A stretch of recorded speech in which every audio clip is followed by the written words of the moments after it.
Hey everyone, welcome. It is Thursday. This is Springfield's Talk 1041. Tomorrow, Friday, we will be broadcasting live at none other than Scramblers. It'll be the Friday Road Show.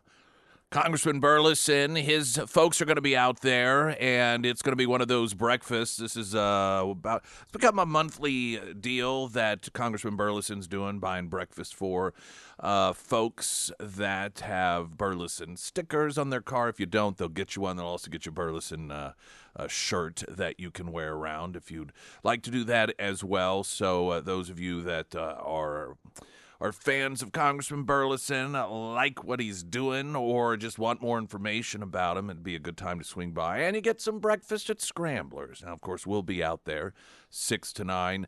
And when it comes to the free breakfast component of it, it's not like a hero's breakfast where we have the coupons for you. Their folks are there, usually pretty identifiable in some sort of Burleson shirt or identifier on. And so that's the person that you'll want to notify to get you all set up. But if you can't find them and you come by our little studio there set up at Scramblers and ask where the guy is or the folks are, feel free to do that. We are always there. We're an information desk.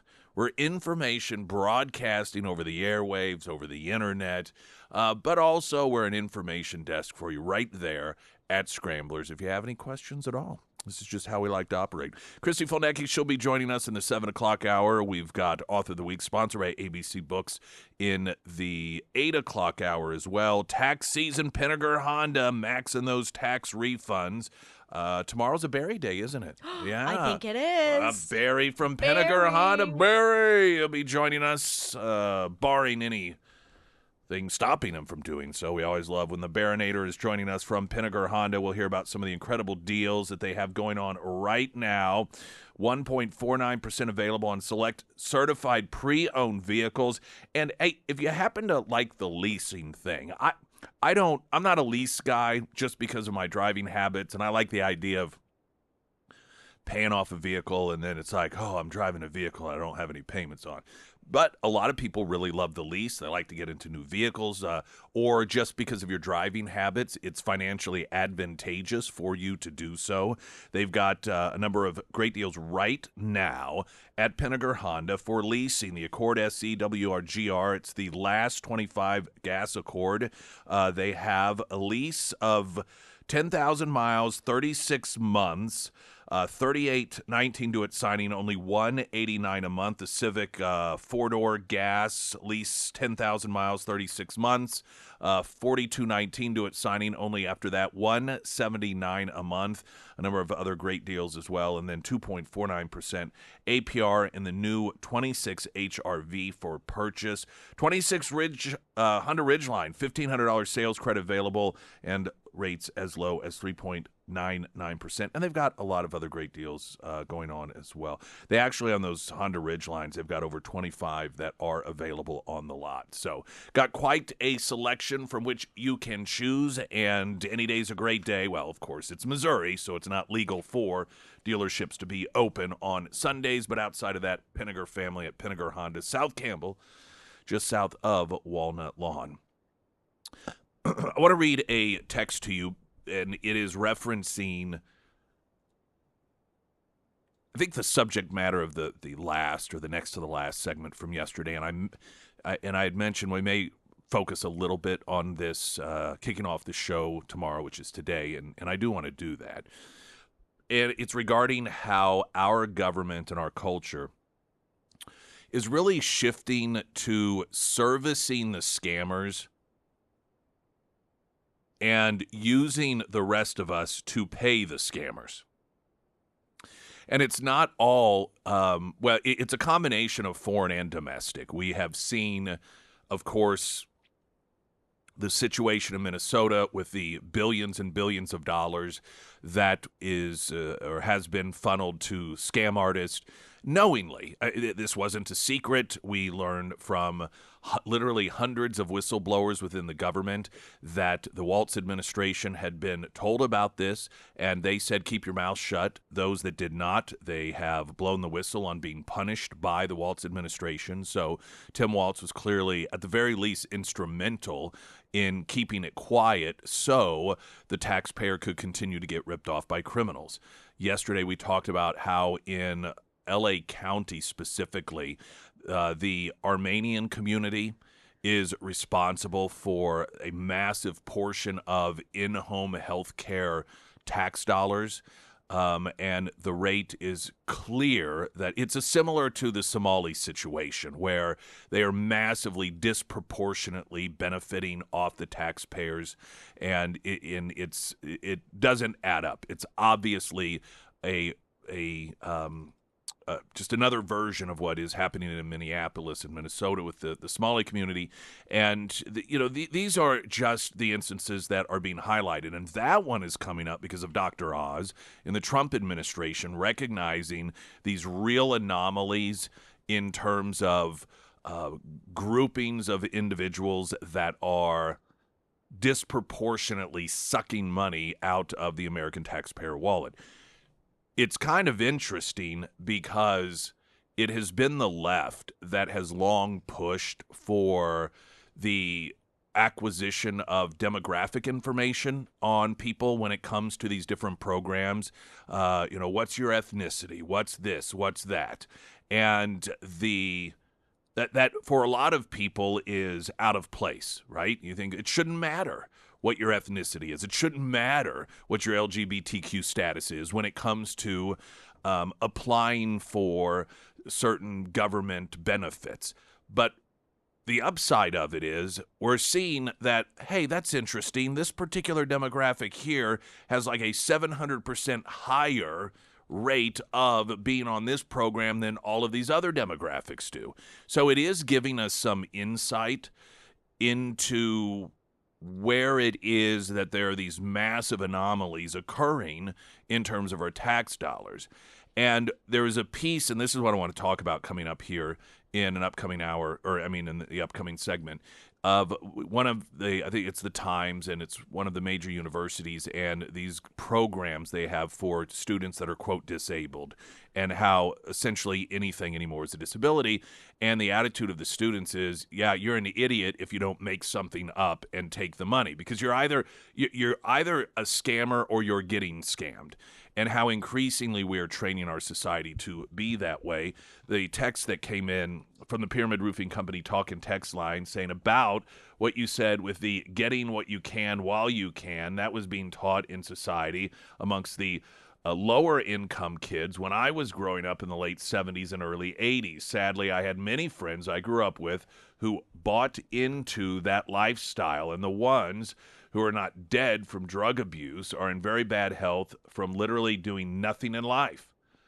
I luckily had a mother who taught me better, or they could only see the future or learn to take care about their future. It's a very sad life. And, that is the unfortunate irony of it. And it goes back to the recognition the people that government claim they are targeting to help are always the ones that end up suffering. And when you train people to not be responsible for themselves, when you train people to essentially provide no value in their own lives, you tend to create people that don't have any sort of purpose in life, which leads to depression, which leads to the searching of instant gratification, which is oftentimes drugs or alcohol or gambling. And you do direct them down a pathway of self-destruction, all in the name of compassion, of course. Weather in a moment. Right now, the latest news update.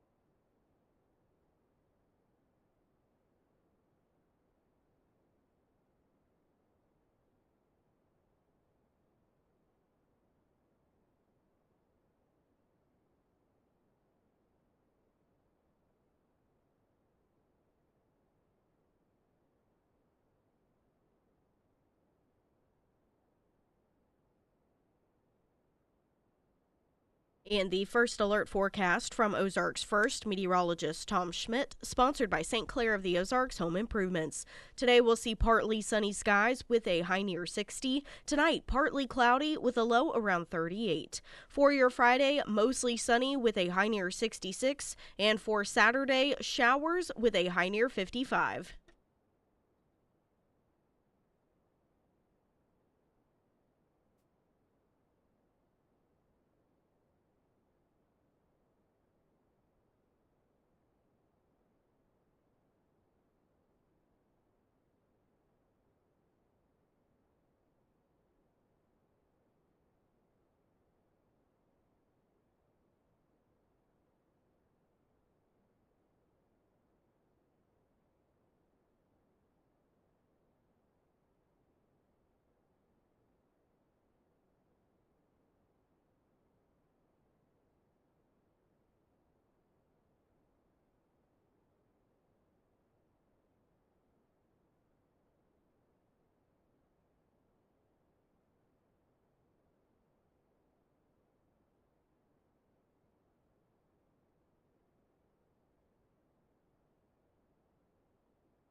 You'd be stupid not to game the system. College students reveal insidious trends sweeping nation's elite schools.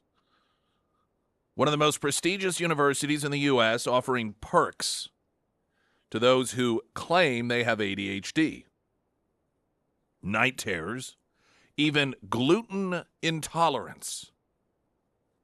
Quote, you'd be stupid not to game the system, writes Elsa Johnson, an undergraduate at Stanford University, for the Times. That system is Stanford's disability accommodation apparatus, which doles out privilege to the on-paper disabled, the best housing on campus, extra time to take tests, extra absences from class, the allowance to be tardy to class. Nearly 4 in 10 Stanford undergraduates now have officially registered as having a disability to get the freebies and the benefits. The Atlantic claimed in December of 25 the fall quarter received nearly a quarter, that's 24%, of Stanford undergraduates received academic or housing accommodations for disabilities. About a fifth of Harvard graduates received disability accommodations in the past year, the Harvard Crimson reported in December. The number of disabled Harvard graduates has risen from 3% to 21% in 2024.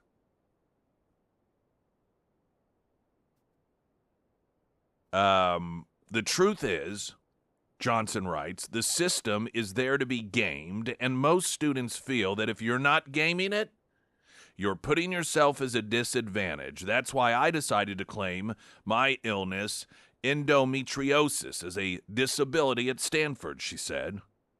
Endometriosis causes tissue that is similar to the lining of the uterus to grow in other places where it doesn't belong, according to Cleveland Clinic. It can cause pelvic pain and heavy periods. An aside, in my experience, this is from the author of the piece, Gen Z women are affected by chronic illnesses such as endometriosis, irritable bowel syndrome, and Hashimoto's disease in astounding numbers, a consequence of poor diets, perhaps, or the result of generation-wide Munchausen syndrome. Johnson says some students claim to be severely disabled. One wonders if they should be living on campus at all, if that really truly is the case. But she says, quote, most students in my experience claim less severe ailments such as ADHD or anxiety. I'm sorry, but is anxiety itself, I'm not talking about some form of anxiety that actually is outside the scope of standard anxiety, that has you crippled in the corner of your dorm room, having panic attacks to where your body seizes up because of lack of oxygen, of hyperventilation. I'm not, but just standard anxiety. Is there anyone who didn't have anxiety over a final at some point? What? Not to get too far off the point here. What sort of functioning society are we crafting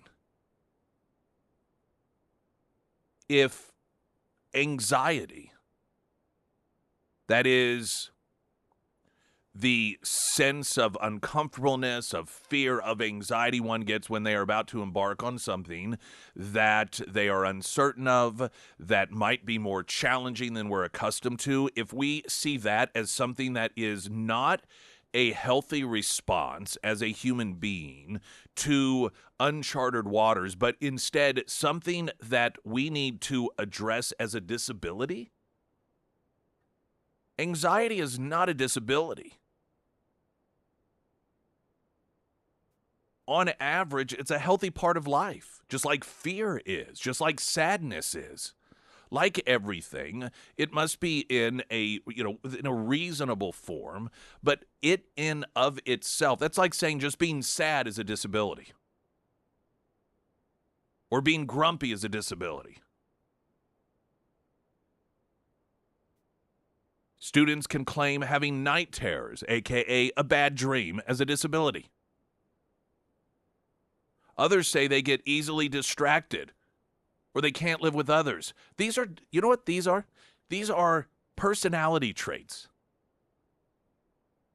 that otherwise completely normal people can have.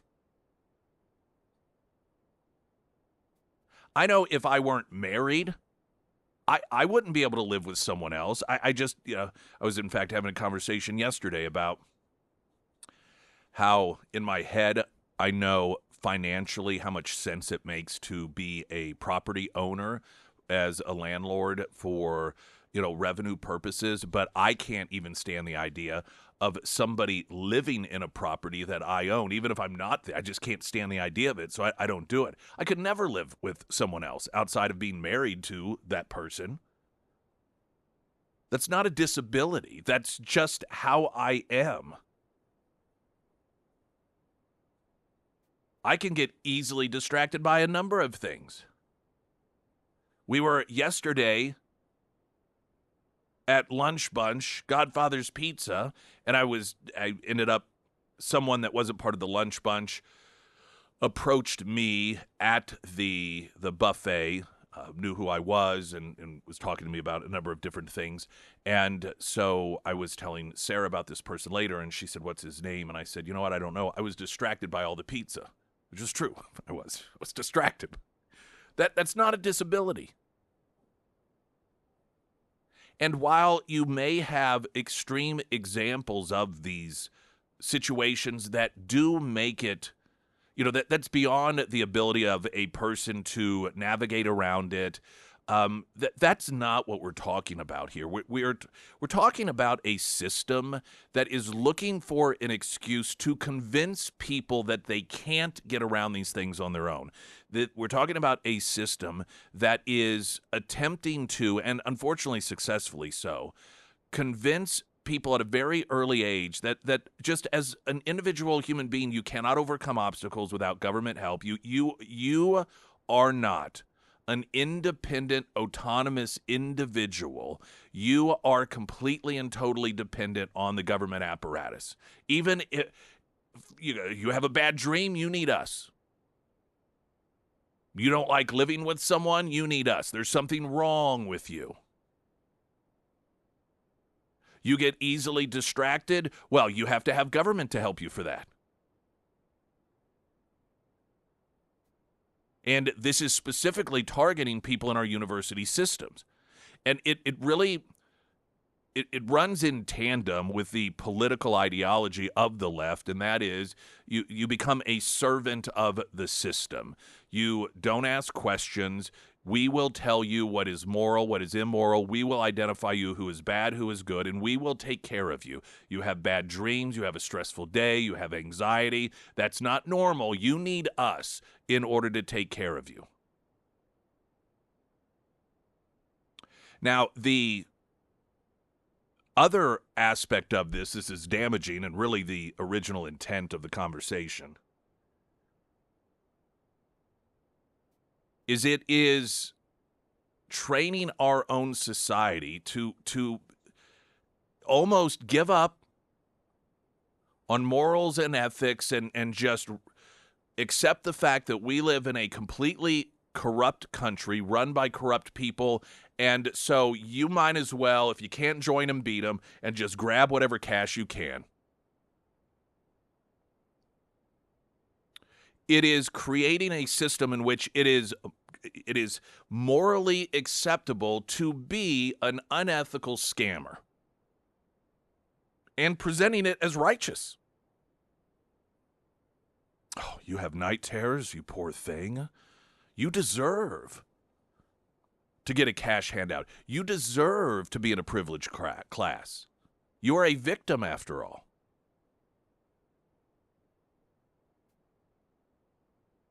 I'm genuine when I say this. In terms of institutions go, certainly governmental institutions, but even social institutions, I don't know that there's anything that, in terms of overall humanity, that is more destructive and damaging than our university culture in this country. And this is yet another example of it. Training Americans at a very young age that gaming the system is just the way that it is, and there's nothing wrong with it whatsoever, and that, just to completely strip morality and ethics out of humanity. This is yet just another one of the many wonderful lessons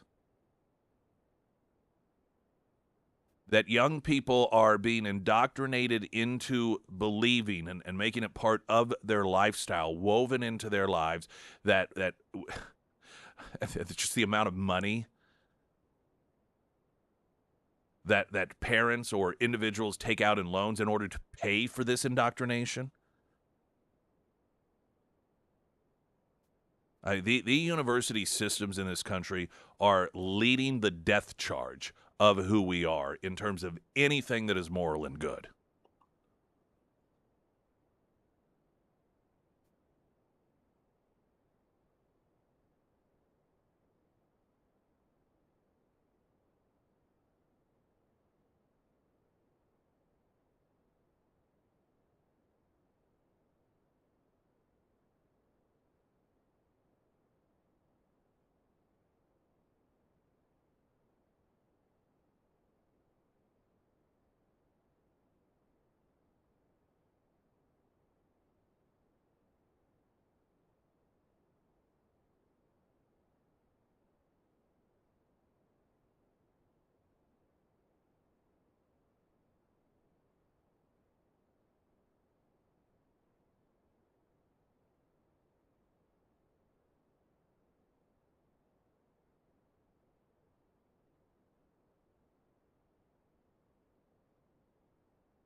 coming up like around 8:45, either Luke or Heather or Luke and Heather, owners of Vineyard Market, are going to be in as we draw a winner, announce a winner of the Friday night romantic three-course meal dinner for two, Valentine's Day dinner that they are, of course, having. Vineyard Market. They're doing that on Friday and Saturday, and so they gave us a table to give away, and they'll be in to talk a little bit about that, and also we'll announce the winner during that time. If you miss it, don't worry. It's not, back in the old days, the way they would manipulate you into listening to radio to the station, and I don't know, maybe some stations still do this, where it's like, now when you hear your name, you have to call, and you have 1 minute and 41 seconds in order to call. And if you don't, we're going to draw it. None of that crap. We're not going to do that. You'll be contacted, but we will announce the winner on air as well. So that'll be coming up a little, like around 8:45, somewhere around there this morning.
Springfield's Talk 1041, the first alert forecast from Ozarks First meteorologist Tom Schmidt, sponsored by J&S Automotive. Today we'll see partly sunny skies with a high near 60. Tonight, partly cloudy with a low around 38. For Friday, mostly sunny with a high near 66. And for Saturday, showers with a high near 55. I want a great homeloan.com. We've, every other week or so, we talk with one of the characters, and just, I know some of this is repetitive, but some may be hearing it for the first time. You hear the talk of the interest rates, and I saw an article headline about just how we're sort of this historic period of people sitting on their homes because of interest rates. And And it isn't so much that because we've had higher interest rates in this country when it comes to homes, but it was just preceded by really low ones for a lot of people. I'm one of those people where I was able to lock in when it's around 3% interest rate, and you look at it and you're like, well, gosh, I certainly want to wait until it's lower, and so people just become less mobile. Now, I like where we live, so I'm not one of these people that is not making a move because of interest rates. But the thing about interest rates is you find, you're not married to it forever. You can always refinance. And if you wait until the interest rates get lower, a lot more people are going to get into the marketplace and decide, oh, now's the right time for me. Supply and demand. More people looking to buy homes with the same amount of homes on the market, then that means that the pricing of the homes go up. Plus the recognition by the seller that you can borrow more money because interest rates are lower, so they can charge more. So making it a cost-saving decision does not only not always work out in your favor, could potentially work against you. So it's just something to keep in mind. But the characters, they can give you all the details on that. iwantagreathomeloan.com. That is your portal to all the information that you could possibly need. Well, get this. It was a Daily Mail article posted about how increasingly university students are, because the universities offer money or special housing and accommodations when it comes to taking tests for what is a constant expanding list of disabilities, up to and including if you have bad dreams at night, you don't like living with someone else, you have anxiety, things that are actual normal character traits, characteristics, personality traits of people. They are qualifying them as disabilities. And the thing that many of the college students that are interviewed, they know that this is all silliness, but they look at it as, listen, you either are a scammy or a scammer, and if you're not taking advantage of this, then you're an idiot, you're a fool. And so you're creating essentially two classes of mindsets here. Those who believe that this is legitimate, somebody who has bad dreams or someone that gets anxious before the big final, they're worried about keeping their GPA. There are those who will be convinced that that means there's something wrong with them, that sort of emotional reaction is something that requires the government to help them, that it's further proof that they cannot exist on their own, that they do not have, as an autonomous human being, the capabilities to function without government somehow taking care of them. The other class are those who know that that's all hogwash, but see that this is a scam. And if you aren't getting in on it, then you're an idiot. Handing out free money. Who wouldn't take it? Even getting into universities, this is something that I've talked about before. In fact, Christy Fulnecki will be here in the upcoming hour. We've talked about it with her on because, we have a lot of friends, and, the girl child, believe it or not, is getting to the age where we're starting to look at universities. And when it comes to, some of these universities, you have to write these papers and your life view, your life experience as part of your application process. And increasingly, students are not writing stories based off what they, or papers based off what they actually believe, their actual lifestyles. They cater them to what it is they know you are, quote, supposed to think and supposed to believe in order to get in. Even applying to universities, increasingly young people see and recognize it's all just a big scam. It's fake. And you have to play the game, all so you can get a certificate that has a particular label on it at the end for job application purposes. This first came to light, and you may have seen this as well with your own kids or grandkids, or heard these stories, but some friends of ours that were reading over one of their daughter's applications, and it was all this real crazy left-wing stuff, which was not at all what they knew was the belief system of this. I think it was LGBT or, I don't know, DEI stuff. And so when they ask their child about, like, what is this? Where did this come from? You don't believe this stuff. And it was a given. Well, yeah, no, but that's the stuff you have to write in order to get in. What a vile, disgusting, depraved shame our universities have become in this country, that young people know you got to lie to get in, or unless you actually believe those things, but they understand there is a belief system that is preferred. It's not about diversity of thought. It's about knowing what it is you were supposed to think. Then once you get in there, you're incentivized to see yourself as a victim that cannot make it through life on your own, even with normal, healthy, emotional character traits. You have to have government help you out, or you recognize that that's a scam, but hey, this is America, and you're either the one scamming or getting scammed, so we might as well get in on the game. That is a snapshot of the average university culture in our country today. Not for a healthy country. And we still tend to have this attitude that, the university system is just the creme de la creme. That there is something inherently elite about it in a positive way. It is largely trash. And one of the reasons it continues to exist is because there are certain professions, of course, in which it is necessary in our society to have the proof of a standard education, if you will. But and this is one of the biggest scams that has ever been pulled in our country, is conflating that with, in order to have a career, you have to have a college education. So they've taken, in order to have certain careers, you need a college education, and they've conflated that with, if you want any sort of career whatsoever, and many of you, depending on your age, went through that in high school. When they tell you you don't even have to know what you want to do for a living or why you're going to college for the first couple of years in order to do it, what other industry operates that way? Having you sign some sort of contract going tens of thousands of dollars at times into debt without even knowing what it is that you're purchasing. Think about that for a moment. Imagine buying a house that way. You're looking for a house. You haven't found the right one. You don't know exactly which one you're in, but they're like, you know what? Just go ahead and give us, you don't have to know what house right now. Just, we'll go ahead. Just give us money. You may not even need a house. You may want to rent, or you may have, no institution, no industry is allowed to operate that way, in which they get you to turn over money without you knowing what you're actually buying.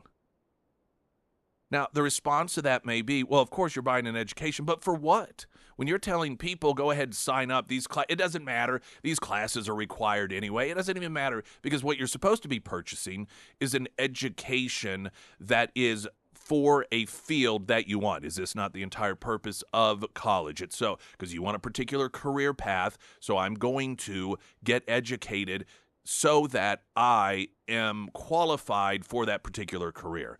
Well, if you go into it a year or two and you don't even know what it is that career path is, then you don't even know what you're buying.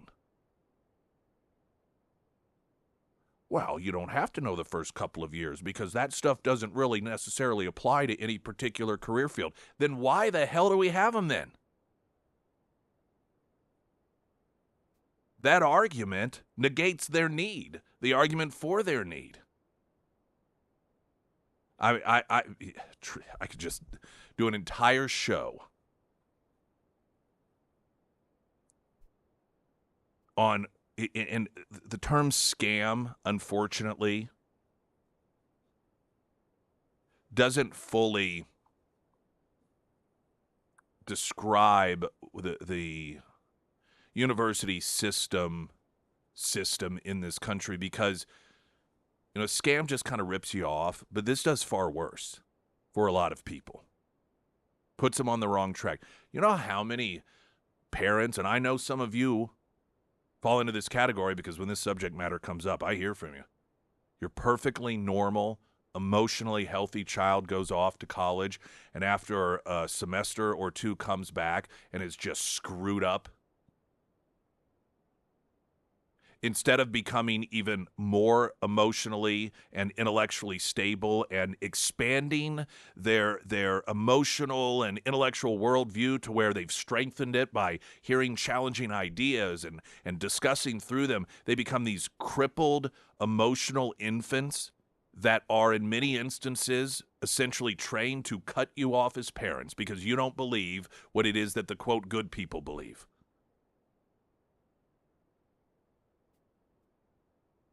When you recognize that sort of damage that we see out of the university culture in this country, calling the university system a scam just doesn't quite seem to nail it. And like I said, I fully acknowledge, that there are industries in this country in which, and professions, it is needed. You do need to go and get that sort of education. But that doesn't by default mean that the system itself is a good, healthy, ethical, or moral one. Because it certainly is not.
The Pyramid Roofing Company talk and text line, students aren't paying for college. We pay it.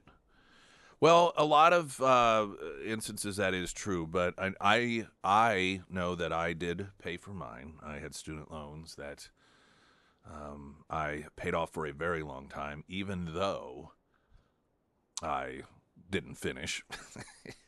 You still paying yours up. I get the it's the point. good guys that do pay but Yes, no, I mean I get the point of that text message. Oh yeah, but 100%. Yeah, no, Yeah. I am also paying mine. I almost got them paid off, guys. 8,000 more. Oh my gosh. I know.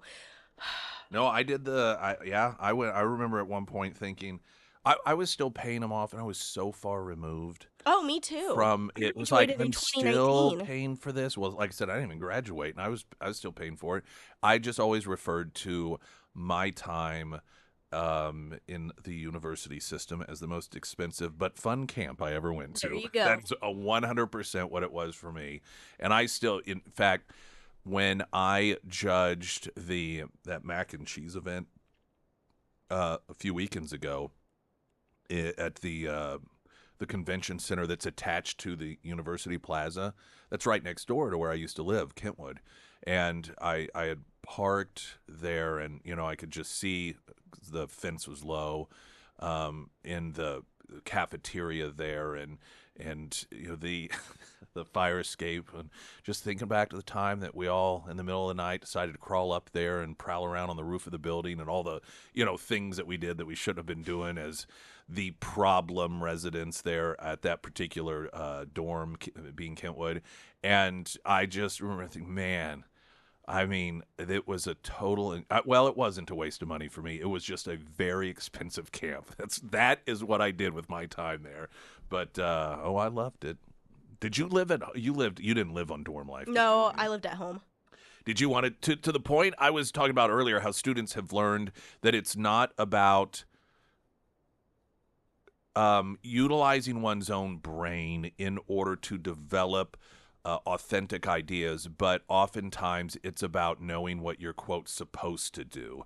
And which is obviously not what university systems are supposed to be. Did you want to share your story on that? You don't have to. Which one? Well, the paper that you knew, like the quote. Oh, yes. So I had to take one of those classes that had absolutely nothing to do whatsoever with my degree. And I used to, like, in between classes, I would come back here and I would do my homework. And this was a very liberal professor. And I remember one time just sitting in here, and I knew that I had to get a good grade on this paper. So I started my paper with a Michelle Obama quote. And I sat in this studio writing it and just laughing. I think I even showed it to you. I was like, look what I'm going to submit. And then I got an A+ on that paper. Oh, yeah. And it was underlined in red ink. And the professor, right, yes. Yeah, it was underlined in red ink. And she had wrote off to the side, yes, exclamation point. Yeah. I just laughed.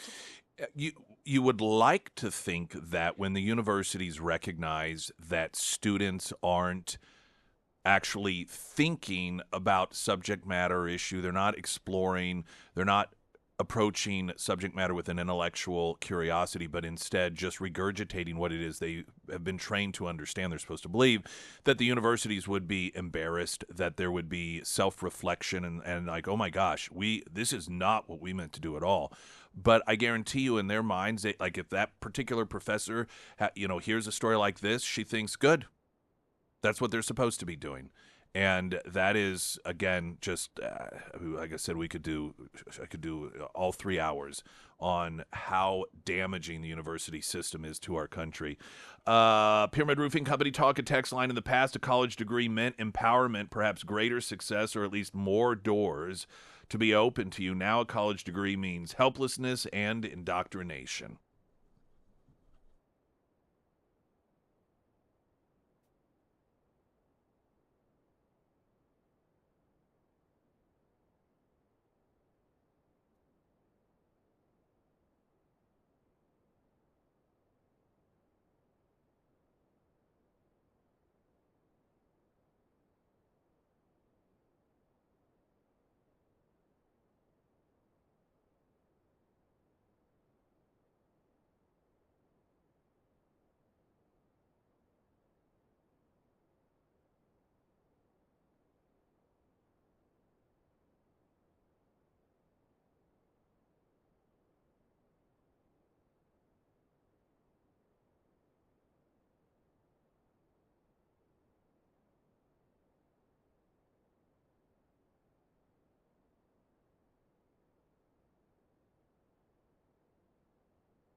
Pyramid Roofing Company talk and text line: ask the state legislator to defund liberal state universities. Yeah, I'm sure they'll get right on that. I mean, I'm not saying that's not a good idea, but good luck. When you recognize what it is that the universities do to young people and the indoctrination and it isn't even just and this is the authoritarian. Totalitarianism requires submission. Authoritarianism requires not just submitting, but you have to prove that you understand and agree with what we say. This is what you see with the left all the time, like the silence is violence, all of that, where they demand that you be a quote ally. That's authoritarianism, because they want you to, and you see it again with the questions of these athletes wanting people to denounce the U.S.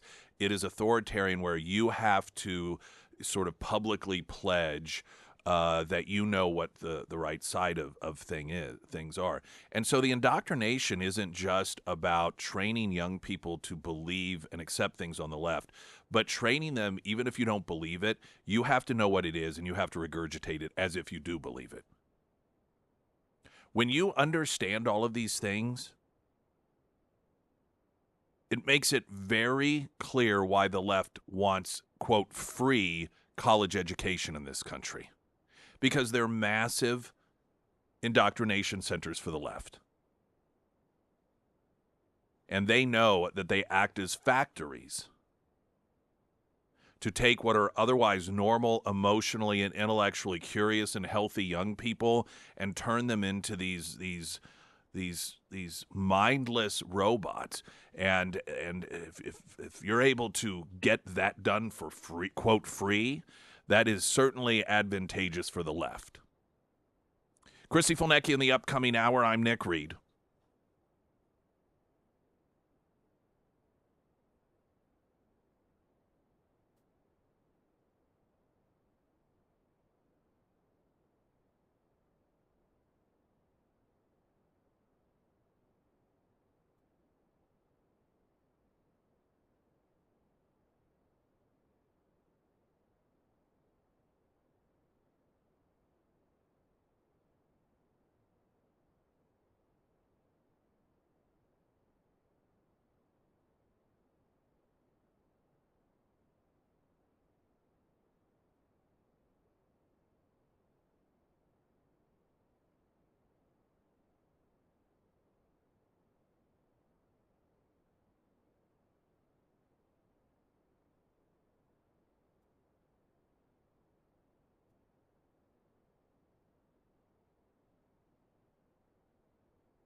Springfield's Talk 104.1. Hey, everybody. Welcome to the show. My name is Nick Reed. Streaming live, KSGF.com. We are also on YouTube. If you want to watch the show there, you can do so. My camera light isn't on. Does that mean I'm not on? No, you're on. Oh, the light must have burned out or something on my... It usually has a little blue light there. It's just not there any longer. It's only on me. Oh, Maybe that's fine. What? So yeah, you when you just said you're on, what? How did you not? Were you just? You're just frozen. Oh. You're just over there making tea. Okay. Is it a good frozen? Is it a good frozen face? Good. It showed me making tea. Well, that was an hour ago. No, maybe you've been froze for an hour. No one said anything. Oh well. From the text line, anyhow. Okay. Well.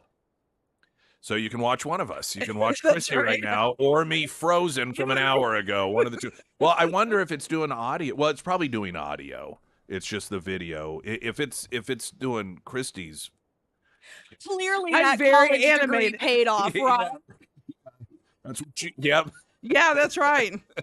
Ozarks Elder Law. You hear the ads. I don't know if they're on television, but I know radio syndicated shows oftentimes will have these ads that run $199, and you can do your own will and trust. And just, I'm telling you, I tell you what it reminds me of. It reminds me of, and we're going to start seeing these when we get into warmer weather. If your air conditioner is not working on your car, you just, for like $20, go buy a can of this stuff and put it in, and that'll take care of it. And not only does that not actually fix the problem, but sometimes makes it even worse. And it's the same situation with downloading your own sort of fill in the blank. Now you're an attorney too, and then hope that works for you. Every state's different, and we talk with Lori Rook about this and just how, damaging stuff like that can do, because it's more than just you're out a couple $100. You may, because of that, end up not actually having things taken care of you need to, and leave a financial burden to your family, cause yourself difficulties when it comes to nursing homes. And so there's just so many reasons that you need to have it done right. And the great thing about Ozarks Elder Law is, as a courtesy, they will meet with you, go over everything, and let you know what you need to do. So it's not like, well, okay, you got to make an appointment now. We'll sit down, but you have to understand there's man hours that go into this, and so it's going to be $300 because of all of the paperwork we're going to have to look through. And that's legit. You are using man hours in order to do all of that research and to let people know here's what it is that it's going to cost you to make sure that you're secure. Ozarks Elder Law, they just do it differently, and they provide that as a service, as a courtesy to you, and then let you know up front what it will cost if you want to have them take care of all of it for you. OzarksElderLaw.com, also Nick's endorsements at KSGF.com. It's the 7 o'clock hour on Thursday, which means good Christy morning. Fonecki, when she's here, that means she's not in contempt of court or Yeah, that's or right. whatever. That's right. I was actually. Have you ever been held in contempt of court? Is that a normal, common thing that happens? You watch Law and Order, and it makes it kind of seem like, oh, at some point everyone is. Is it common? A contempt? No, not yet for contempt. Well, keep it up. But I know that's right. When I file motions to strike either guardian ad litems for bias or judges, I have lately been getting threats, but yeah. It's interesting. So, because judge, you're supposed to be neutral and everything. And a lot of times you have to argue that bias motion, which it's kind of my motion. That this is not something other attorneys do, by the way. But that's what makes it special. Yeah, yeah, that's right. Well, that's why I go all over the state of Missouri. But one of my cases, actually, the judge. Of course, I would never say who it was or where it is, just for the judges of my cases. Actually, just got suspended. So. Oh, really? Yeah. But you can't be biased as a judge or a guardian ad litem. There's a lot of work to do on GAL. We've talked about that, but. Well, yeah, if you do ever get held in contempt of court, knock on a lot of wood. Yeah. If You should yell, "I hold you in contempt," just to be dramatic. Not. Okay. That's not how it works? No. Okay. No. I'm not disrespectful. I'm just I want everybody to have a fair shot, whether it's my side or the other side. I just want people to be neutral. Well, you're But a radical. now I do want to say that there's a lot. It happens a lot that clients are held in contempt. Oh, Of course, yeah. So I just want to clarify that for the TV. Yeah. If you're watching a lot, I get questions about that. But yeah, no, the clients get held in contempt. It's interesting. I went to a circus last night. You what? The circus is in town. Oh, is it? Which at one? the Shrine Mosque. The Abu Bedum, or is it that one? It's Cardin's. Oh, okay, yeah. He's going- Go to the circus. Okay, well, I wasn't expecting that, but That's how the commercials. I've heard those commercials somewhere. I'm not sure, but anyway. Maybe in my head. Yeah, I think so. Maybe when you were part of the circus. Anyway, so okay, I think I remember this whole elephant controversy, but for some reason, so I have 6 kids, and I remember the first 3 we would always go to the circus, and then there was a break, and I think maybe they were complaining a lot. So I think it's been like 8 years since I've been in the circus. So I didn't realize that a lot of the animals are not in the circus anymore. I didn't know that. Yeah, so Ringling Brothers, I guess apparently they went out of business. And I saw the Ringling Brothers twice. Really? Yeah. Well, yeah. Well, go ahead then. No, I mean, and so it was a great performance. Everyone should go because the Shriners, raise money, and so it was a really good performance. They did have buffalo, and then they had camels. Is it? But here, this is part of what I think is somewhat. I don't know. It's insight into human emotion when there are these, like there was the big push to keep elephants out of the circus, that's what I'm getting ready to say. Okay, yeah, but the other animals are okay. You know what I mean? It's like it's just because I guess for whatever reason the emotional imagery of the elephant has an impact on people enough to where they will protest and talk about the inhumane treatment that the animals get, but then they don't protest the other animals that are in, or you know what I mean? Yeah, right. I totally understand. Some may, but usually it was like an elephant driven. They're like, well, because the elephants were abused. Well, if you think they're abusing elephants, what, you think they don't abuse the other animals too? Right. Like just they just particularly hate the elephants. Like, oh, I'm fine with bears and tigers. It's just those damn elephants need a whipping. So I guess it's at least Ringling Brothers, it was May of 2016, so it's been 10 years that they haven't had elephants in the circus, which I didn't even know. And then all the tigers, and then Penn and Teller, wasn't that who it was in Las Vegas? We had the famous bite. Then no, the cat, not Penn and Teller. It was the Siegfried and Roy. Sorry, that's right. Penn and Teller. That was close. I did see Penn and Teller at Juanita K in the 90s. Sorry, I'm still half away asleep. So anyway, but you can't go and see any live cat anymore, apparently. And there's not any in Las Vegas. But then a guy, I guess, was bit a couple of years ago, so they stopped that. After that incident that happened when he got mauled. The last circus that we went to, it was the girl child she was really little, and it was at the Q, which is of course Great Southern now. Yeah. And what is it? That's the which is that Kiwanis that does? Which organization does that one? Well, whatever. But I remember it was either beforehand or during intermission, and they had an area in which they had these huge blow up things for kids to play on. Yeah. It must have been before it started, sort of, while you're waiting, you get in there and it gives the kids something to do. And so I had gone down with the girl child, and Morgan was, still sitting up in the stands, and they had some really big ones, and there was one, it was almost like 2 stories, and then the slide that the kids would come down, and it started losing air. I don't know if what happened, but whether it got a rip in it or something, and so it kind of starts collapsing. And it's not like a massive collapse, but it's slow enough kids don't really even realize it. They're still jumping, and but then I watch some of the parents start to realize what's happening, and I kid you not, they reacted as if it was 9/11. Some of these parents, I remember one guy rushing the inflatable castle, and he was literally like half his body would disappear going into it, and then you'd see his arms emerging with like a leg, pulling a kid and throwing the kid out, and then over here an arm. And I got this sense that he felt that he was essentially a firefighter on 9/11, the way that he was behaving. And I'm like, I think we're blowing this a little out of proportion. And while I'm watching, and you can, like, the parents are yelling, and then that scares the kids. The kids went from, oh, this is fun, and when they see the parents panic, the kids start screaming because the parents are, upset. And then I'm like, well, I wonder where the girl child is. And then I see her like emerge at the top of the slide, clueless, as just jumps and slides on down. I'm like, come on, let's go back and get some cotton candy. They're like, you're the bad parent. Yeah, right there. They're like, don't you care? This is their 9/11. Okay.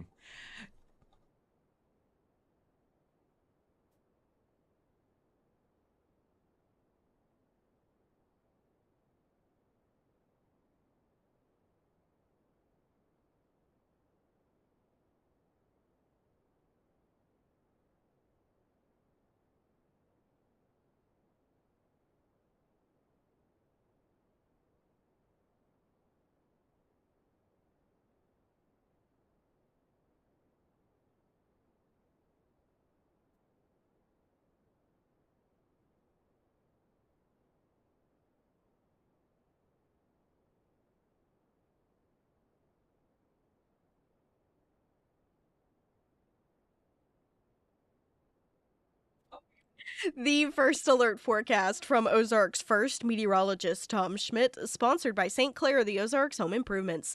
Today we'll see partly sunny skies with a high near 60. Tonight, partly cloudy with a low around 38. For Friday, mostly sunny with a high near 66. And for Saturday, showers with a high near 55.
Christy Fonecki, you Yes. took the family to the circus was yesterday. You said there were protesters. Yes. Were they ICE protesters, I know. anti-ICE protesters? Yeah, I should have looked at the other side of their sign, Yeah. depending on what it was. Probably. Well, No kings on one side.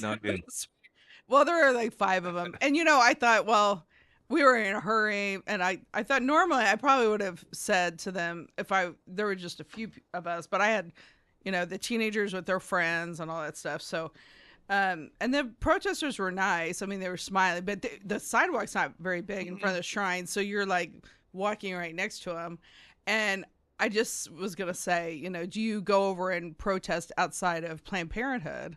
For those babies, for those. It's different. Yeah. If they were baby animals, they would. That's right.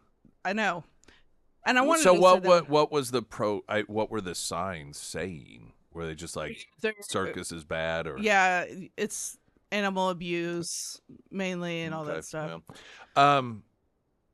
Did you ever it's- go to the actual Barnum and Bailey circus? Yeah, me too. It's really different when you go and there's not elephants. I'm saying. Well, it's got to be so completely different. I went to Barnum and Bailey twice. Once I was real little and I don't I don't think I remember it. I mean, I'm talking like kindergarten age maybe. But I went. It was in the mid '90s. I went. They were in Tulsa. Yeah. And I think I must have just felt or known. Maybe it was even promoted as it was going to be one of their last hoorahs or something. And so I went, and Zaida Vazquez and I went, a friend of mine from high school, drove to Tulsa and went. And I mean, it was just so massive. Like, you had to sit high up because there was so many different things going on inside this massive arena with all the animals and the pyrotechnics and everything. It's like you couldn't even take it all in at once. It was amazing. So I suspect it's probably not quite that grand today. Oh, no. And when my older kids were younger and I would take them, obviously they had all the tigers and everything. That was really exciting. And I don't know, I remember the controversy about the elephants, but I didn't know that it'd been 10 years since the elephants hadn't been in the circus. I'm sure that, the circus as it exists today, it still has an entertainment value, and it's just different than it was once upon a. And I'm sure, it was different 50 years before I went to the circus for the first time. Right. Yeah, that that's probably true. had a lot of things different then, and it changes over time. But yeah, like a lot of people, I like to think that my era of growing up, that it was the best. Is that what happens when you get older? I think so. I've used this as an example before, but I do think that it applies to a lot of different things, whether it's TV shows or music. And I want to say it was Norm Macdonald had a talk show for a while. It was on Netflix. It was a really great show, and he had from SNL, Lorne Michaels on as a guest, and he had asked Lorne Michaels what he felt the best era of SNL was, because everyone, that's right, example, everyone says, oh, this is the worst, it's not as good as when. And he said the best era of SNL is when you were in college.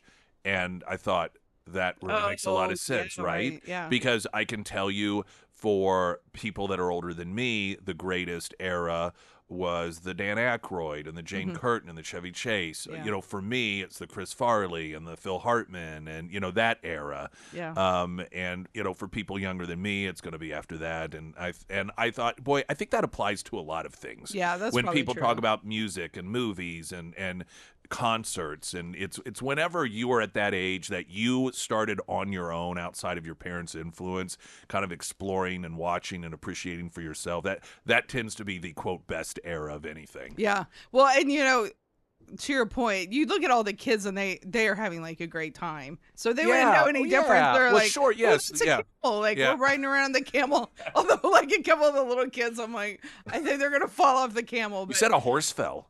Like a horse fell down, was just like trotting along. It's like, fell down. The horse. I know, but what if the protesters are listening? That's another thing they're going to have. Like, see, horses aren't supposed to fall.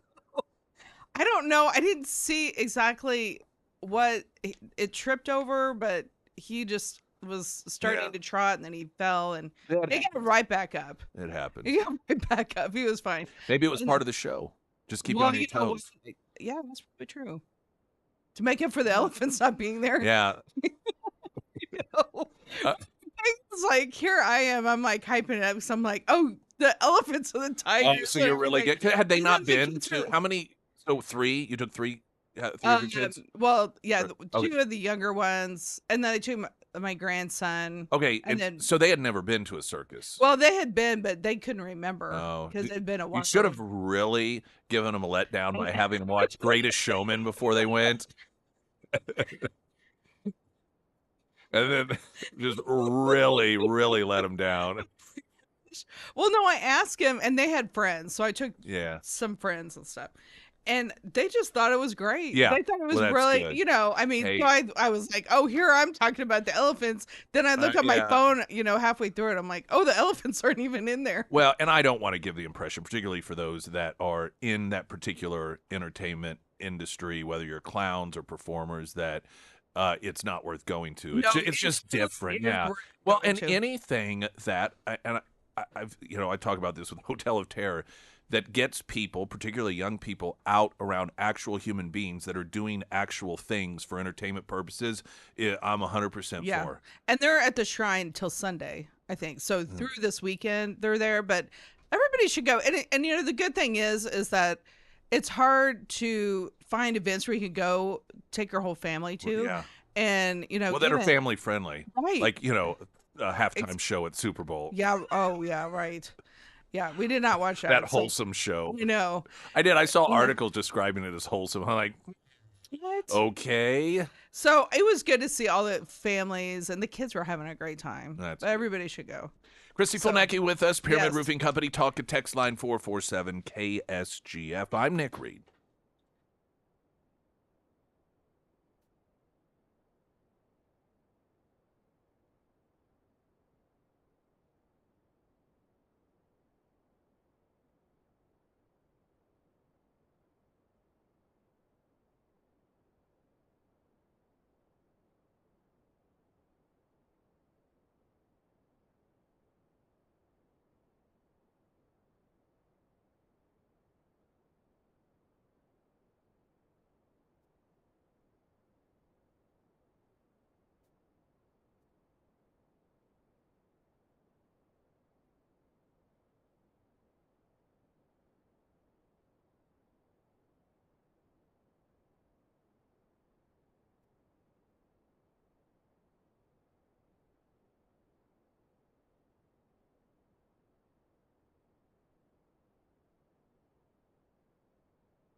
Christy Fulnecki is here with us this morning.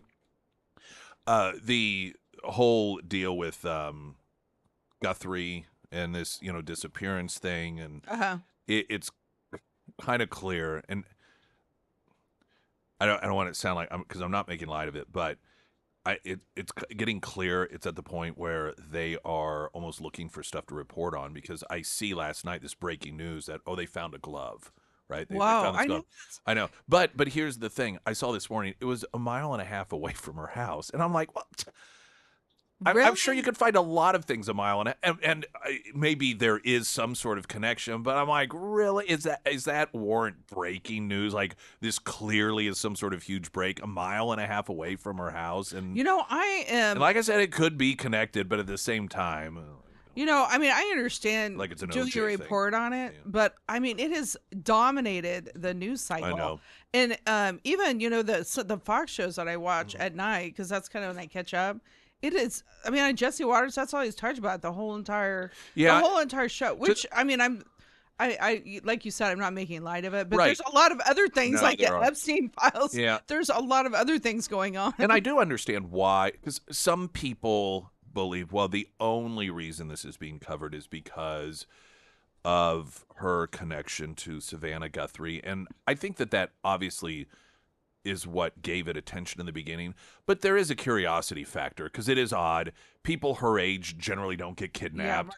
There's no sort of, and you have the imagery. Anytime you have video, that adds to the curiosity. So I do believe that there is a curiosity with this one that is natural beyond a lot of other, disappearances that occur for a number of reasons. But it is kind of getting to the point where, a mile and a half away, a glove was found. Let's stop the presses. And it's like, okay, well, and then I had to laugh because, of course, this guy, he gets pulled over and questioned a couple of days ago. Hmm.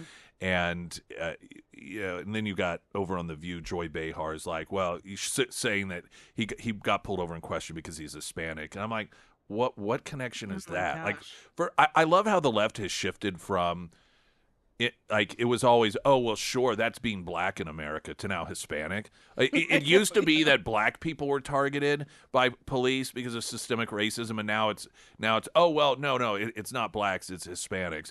And by the way, I guess we fixed that problem with systemic racism, because you don't hear Yeah. any of these lefties protesting about systemic racism in law enforcement any longer. When did that get Oh, that's fixed? true. I mean, that was Yeah. the huge thing, right? Did Yeah. that get fixed, or was it like everything else, including ICE today? It's just the protest of the hour, and we'll protest this thing for a while, and then we'll get bored, and then we'll move on to something else. Because as far as unless they want to declare, oh no, the problem got fixed. I guess it got fixed under Trump, which Well, is a I know. positive Well, thing. it's that too, like we were talking about last week, when you have a lot of minorities in law enforcement.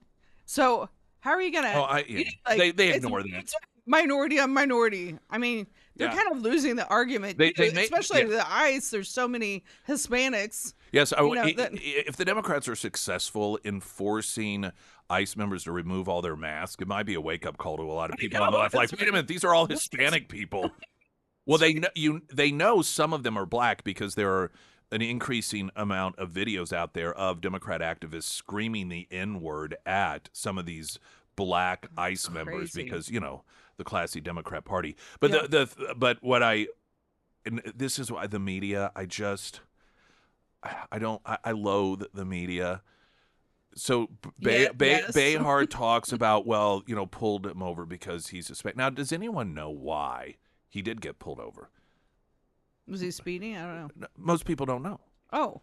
Now, I found one article, and I went back to try to find it, in which he said the guy got pulled over, that someone in his family called police and said I think my whatever, I don't know, he didn't say what family member, I think that may be him in the video. So he said it was a family member that called, and that's why they pulled him over when he was out driving around. And then I saw another report that referenced another news story that referenced, it wasn't quoting him, but that a family member is the one that tipped off police to call. Now, you can hardly, that is so hard to find. To me, it's That's a extremely point of the important story. information. Yeah. And that you have all of these different media outlets, and no one is reporting on that. And I'm not saying that is necessarily instrumental to the overall everything that's going on, but that's kind of important. I know, that's right. You're wondering, well, why did they think that this guy, particularly when you have the left recklessly throwing around, well, it's probably because he's Hispanic. No, it's because apparently, according to him, somebody in his family, it was probably that mother-in-law, that all of a sudden was like, oh no, I love him. He's the greatest guy ever. I did find it funny that his alibi, according to her, was the fact that he doesn't actually ever do anything. He just sits around the house all the time. That was pretty much his mother-in-law was like, oh no, he's here all the time. He never goes anywhere. That's what she said.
Springfield's Talk 1041, the first alert forecast from Ozarks First, meteorologist Tom Schmidt, sponsored by J&S Automotive. Today we'll see partly sunny skies with a high near 60. Tonight, partly cloudy with a low around 38. For your Friday, mostly sunny with a high near 66. And for Saturday, showers with a high near 55. You see the the cam footage and everything with the Guthrie, the kidnapping, and I've just talked about, I know I've asked you this, but I don't remember, the outdoor lighting on your home is such a huge security thing. I was talking to, I don't remember if you were there or not, Sarah, but I was talking to somebody that we know about driving by their house recently at night. And I told him, I said, your house like disappears. You can't even see it. And he laughed. He's like, yeah, I know. I like it that way. And I was thinking, that's not really a good thing. You might, because it is so easy to prowl around a house like that. And Matt Canovy was one of the people that always talked about this, like the different,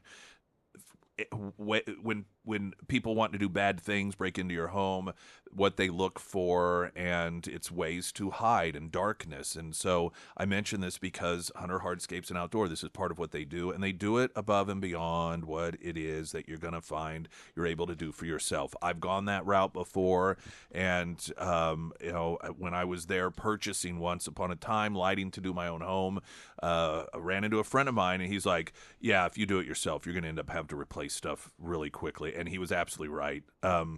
And so once you go the right route and professional route, it just looks so good. And it's an improved safety for your home at night, particularly if you live on a street like I do where a lot of houses are in the dark.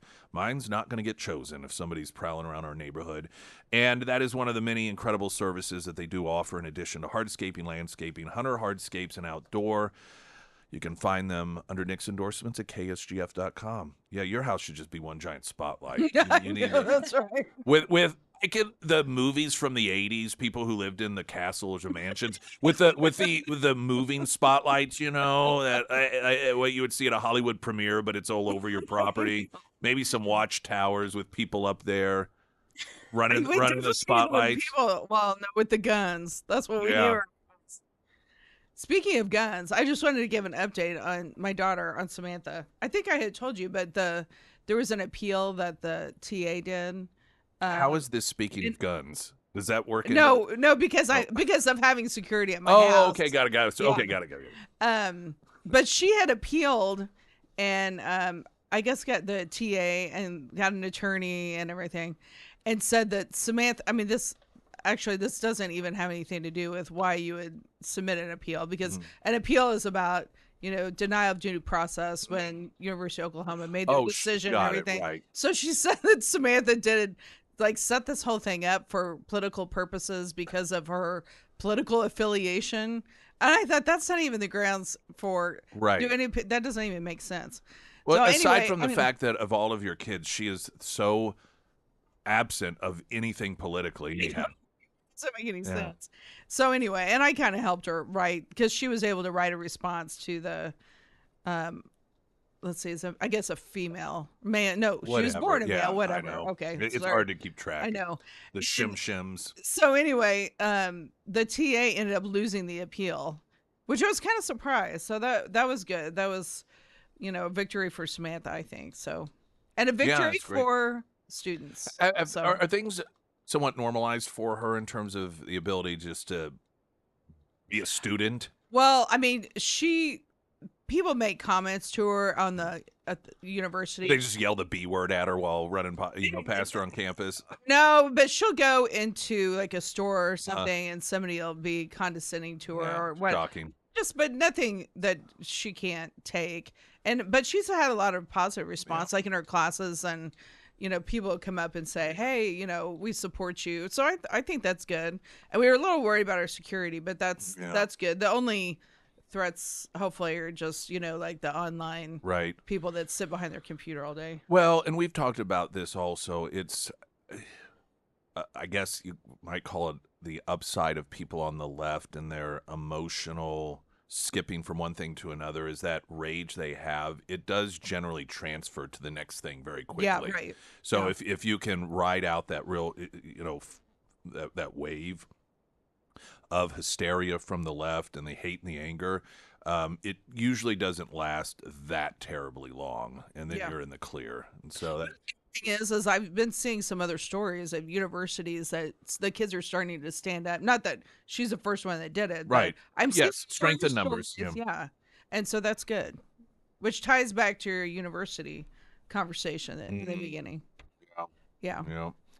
I thought this was a really funny story. So there's a Arizona Mexican restaurant swamped with hate, run by Hispanics, over free meals for ICE, and the owner has responded saying, "God bless you." Yeah. See, these are the wrong kind of Mexicans. You people on the left are so obvious. Like, we're all for minorities. We're for, you're just racist. And then you find a Mexican who doesn't believe what they're, quote, supposed to believe, and you turn on them. Yep. There was, That's what they yeah. did to black people. That's Yes. right. In fact, there was, Yeah. I almost, I don't think I'll have to check. I don't think I did, but there was a reel from a gal, and she was a black gal, and she was responding to some left-wing white liberal woman, and the white liberal woman was doing a post, and they do them from their cars a lot, but saying, Yeah, that's but right. she was responding as to why Republicans and conservatives hate white liberal women. She's like, it's because they need us. And so then it cuts to the black woman, and she's explaining, no, let me tell you why.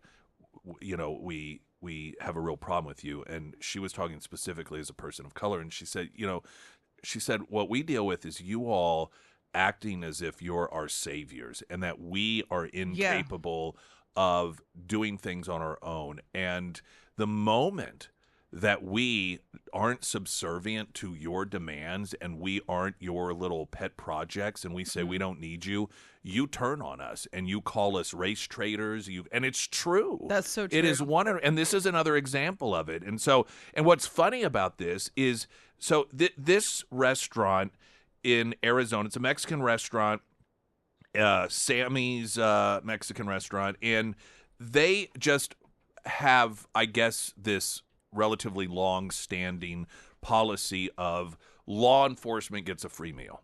So it's sort of like we do, sort of like we do the Heroes Breakfast out at Springfield. So there's law enforcement.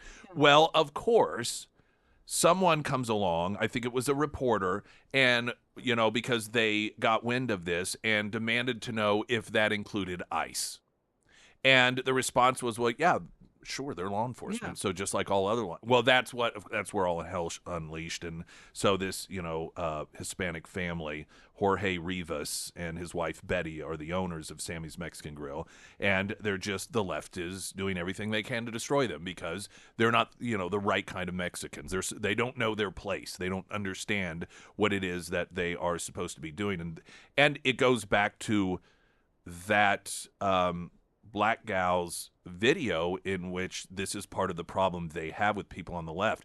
The minute that they get out of line and say, we don't need you to be our saviors, they turn on them and attack them. Yeah, they want everybody to yes, and this is just another example. What they did were they protesting or were they trying to get people not to go to the restaurant? Do it, and they, going online, giving all sorts of like hateful reviews, and they would do, because a lot of them, they've gotten more clever.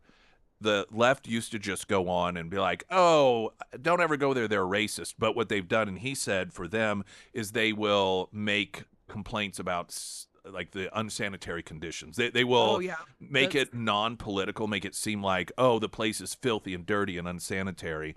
And, here it is, they're trying to destroy this locally owned business by a Hispanic husband and wife because they got off the plantation. Oh, that makes me so mad. I know, it's infuriating. I mean, people really need, especially in Arizona, need to stand up for those people. I'm sure there are, but I mean, it's tough. I get a lot of clients that have this issue that are business owners, and then all the reviews and stuff. Yeah. I mean, they, like with Samantha stuff, and it's still going on. They're still like attacking my Google reviews and stuff. And the regular clients are really good, and then you get all these people. So I imagine that's what they were doing to them. But that it's hard to fight that. And you're thinking, are these people organized somewhere? Because in one day I got like 16 people bombard me. I think it's a combination of that, but I also think it is. Like if you've got a cult and you have all of your members trained, it gets to the point where you don't have to tell them. They just instinctively know what they're supposed to do.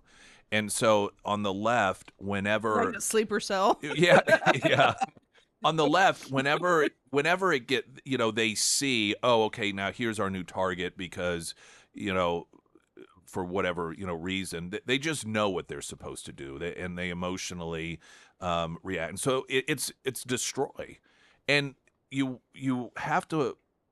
I mean, you don't have to, but Yeah. sometimes you wonder, and I know their minds don't work the way that normal people's minds work, but do they ever stop and ask themselves, why is it that the people we claim are bigots and hateful, they never do this? Why is Yeah. it that people on the right that we demonize as dictators and authoritarians don't seek out to destroy business owners on the left? They don't try Yeah, and right. flood their reviews with fake reviews about bad food quality. And I don't know if it's an unwillingness or an incapability of that self-reflection, or they may just think that they do that because that's how they operate. Yeah, right. Maybe they are It's ignorant and hard to get in assume. the mind. I Yeah, it don't know is. if you Yeah. can. No, I mean, I don't want to. I'm afraid that if you ever did, then something would happen and then you're trapped. Like you start, like, all of a sudden you wake up and your head's half shaved and it's purple on one side and you're like, oh my god, like, I'm one of them. I Why am want I to in a know dress? what happens in a trans mind. That would be Well, hey, let's, and in fact, I want to take a break and talk okay. about, because the shooting that took place Oh, in yeah. Canada is a guy who um, recently claimed to be a girl. I don't. None of the reports suggest that he actually was doing anything in terms of going through with it, but he just put on a dress. I knew. So whenever the reports first came in and said it was a woman, my first thought was, well, we'll see, because the media lies about gender all the time. Yeah. But when they specifically said a woman in a dress, I thought that seems overkill. I now think this probably was a guy, because it's almost like they, like, well, and like, why do you put in a Yeah, dress? right. Like, it's as if they really want to make sure that no, it was a woman. It was a woman in a dress. Just seemed a little too on the nose. And of course, it did turn out to be a guy. But we'll talk about that Okay. coming up. Christy Fulnecki, I'm Nick Reed.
Sarah Myers. Thank you, the Pyramid Roofing Company. If you experienced yellowing on your ceiling or leaks or gutter issues with the snow melting, you don't have to wait until spring to have someone come out. The Pyramid Roofing Company, they work year-round. They offer free roof inspections for you. They work with you through that insurance process, and probably the best thing, they don't try to upsell you or give you a 2-hour-long sales pitch on why you have to pick them. They'll just shoot you straight, and they'll let you know if you need just a simple roof repair or, hey, maybe it is time for that full roof replacement. Either way, the Pyramid team, they have got you covered for all of your roofing needs. If it's time to have the Pyramid team out to your home, reach out to Josh and schedule that free roof inspection. You can find all of the contact information for the Pyramid Roofing Company under the Sarah's Endorsements tab at ksgf.com. So the shooting is the deadliest shooting in Canada's history taking place. It was an 18-year-old former student, Jesse Van Roostelaar. He is an individual that I guess a couple of years ago began identifying as female, but also had a lot of mental issues. In fact, according to the reports, the Canadian government had paid a number of mental health visits because of what was reported as, this is a completely unstable individual. Yeah. And nothing ultimately was done in any meaningful way about it. But, then apparently at some point and there were a lot of body images too. He complained he was too skinny. And so he had issues that were in his mind about his body outside of the sexuality, and at some point I either felt or was compelled to believe that, it's because you're trapped in the wrong body. And so somebody that went in and apparently killed some maybe family members as well, and then killed himself. But yeah, you see this story and it's like, a woman in a dress, and I'm immediately thinking, we'll see. And, of course, it turned out that it was a guy. But here's sort of the weird thing about it, too, is this insistence on respecting a psychopath killer's pronouns, because we need to worry about his feelings, that's for sure. But, you're blaming a, quote, woman for something a guy did. Do you know what I mean? It's like when you're like, oh, no, it was a woman. Why should and it's not, it's like, no, a woman didn't do it. Why is a woman getting blamed for something that a guy did? Right. I'm sorry, is this not an area where feminists should be speaking up? Yeah, right. There aren't the traditional feminists anymore. But it goes back to what you had asked, perhaps rhetorically, what goes on in the minds of these people, and you just can't figure out. It's a mental issue, disability. I was going to say, until you start treating it as a mental disorder.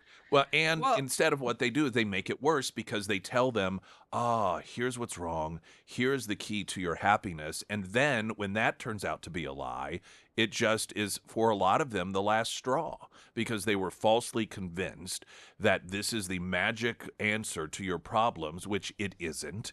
And it makes things worse, and this is potentially another example of that. Well, and this is when woke affects every part of our society and in the medical industry. Because I was just looking, because transsexual used to be in the DSM and the diagnostic manual, and so I was just looking. It said in 1980, then it was gender identity disorder, and then gender dysphoria in 2013, and then pretty much in 2022 they removed most of it because of the stigma of transgender individuals. Yes, and that clearly has worked out well for these mentally ill people, hasn't it? Right. I mean, now it's so watered down, but it's for at least the last 20 or 30 years been a mental disorder. Clearly, that direction is benefiting That's everyone. So humane to the people that very have mental disorders. Well, and going back to the point, as I think about it more and more, some of the instances in which people have been most outraged in this country is whenever there was somebody claimed a crime was committed, and they're like, oh, it was a black guy, and then it turned out that it wasn't. Like Susan Smith claimed that, black guy hijacked the car and drove it into the pond, killing her kids or whatever. And then a lot of people are like, well, why? Oh, sure, blame it on black. Well, this shooting's being blamed on a woman. I know. Where's the outrage over that when it was a guy that did it? I know. It's just absurd. There's- Christy, yes, as always, thank you. Yes, Great thank pleasure you. That was having very you fun. here. And go to the circus. Go to the circus. The circus is in town. Oh, to the circus.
Regarding the male shooter that wore a dress, and so apparently we are reporting that it was actually a female that shot up his ex-school. Law enforcement holding a press conference yesterday, and instead of the standard use of the term gunman, referred to him as a gun person. A gun person. A gun person. So Babylon Bee has this story, which is perfect. Canadian reporter person announces police persons have identified gun person. How just deranged do you have to be that is the primary focus? That is the concern of these people. When you have somebody that's clearly mentally ill and goes and targets their old school, we can assume it's a targeting, whether it's just because he knew the layout of the school from being a former student or it was some sort of payback for something, but obviously it was deliberately picked. And you know, you've got the horror of these families being, but your number one priority is making sure that you don't hurt the feelings of this dead guy by mispronouncing him. I mean, that in and of itself is a mental illness. News in 60 seconds. I'm Nick Reed.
Springfield's Talk 1041, and a good day, everyone. Hour 3, my name is Nick Reed. Welcome to the show.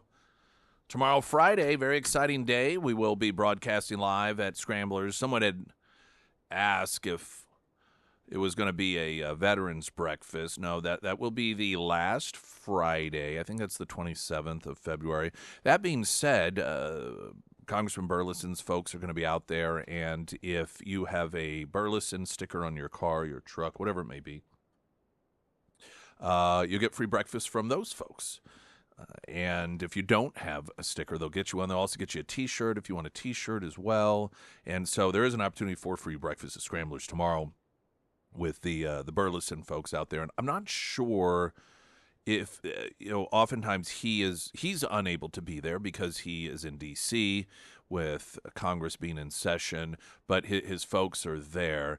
But for whatever reason, someone said something that made me think that he might actually be. I guess I could have, reached out to find out. I just didn't do it. But I know if he is in town, he wants to be at those, and he may potentially. I don't know if he's going to be there tomorrow or not. Is the long story short. I should say. We do have Author of the Week coming up.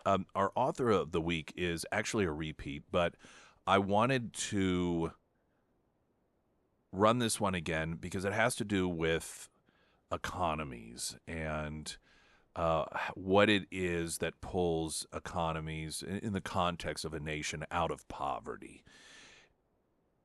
One, the airing of this, which was some time ago, got a lot of great feedback on it, but also as we increasingly see Democrats like Mamdani who present this narrative that the way to pull people out of poverty is more government.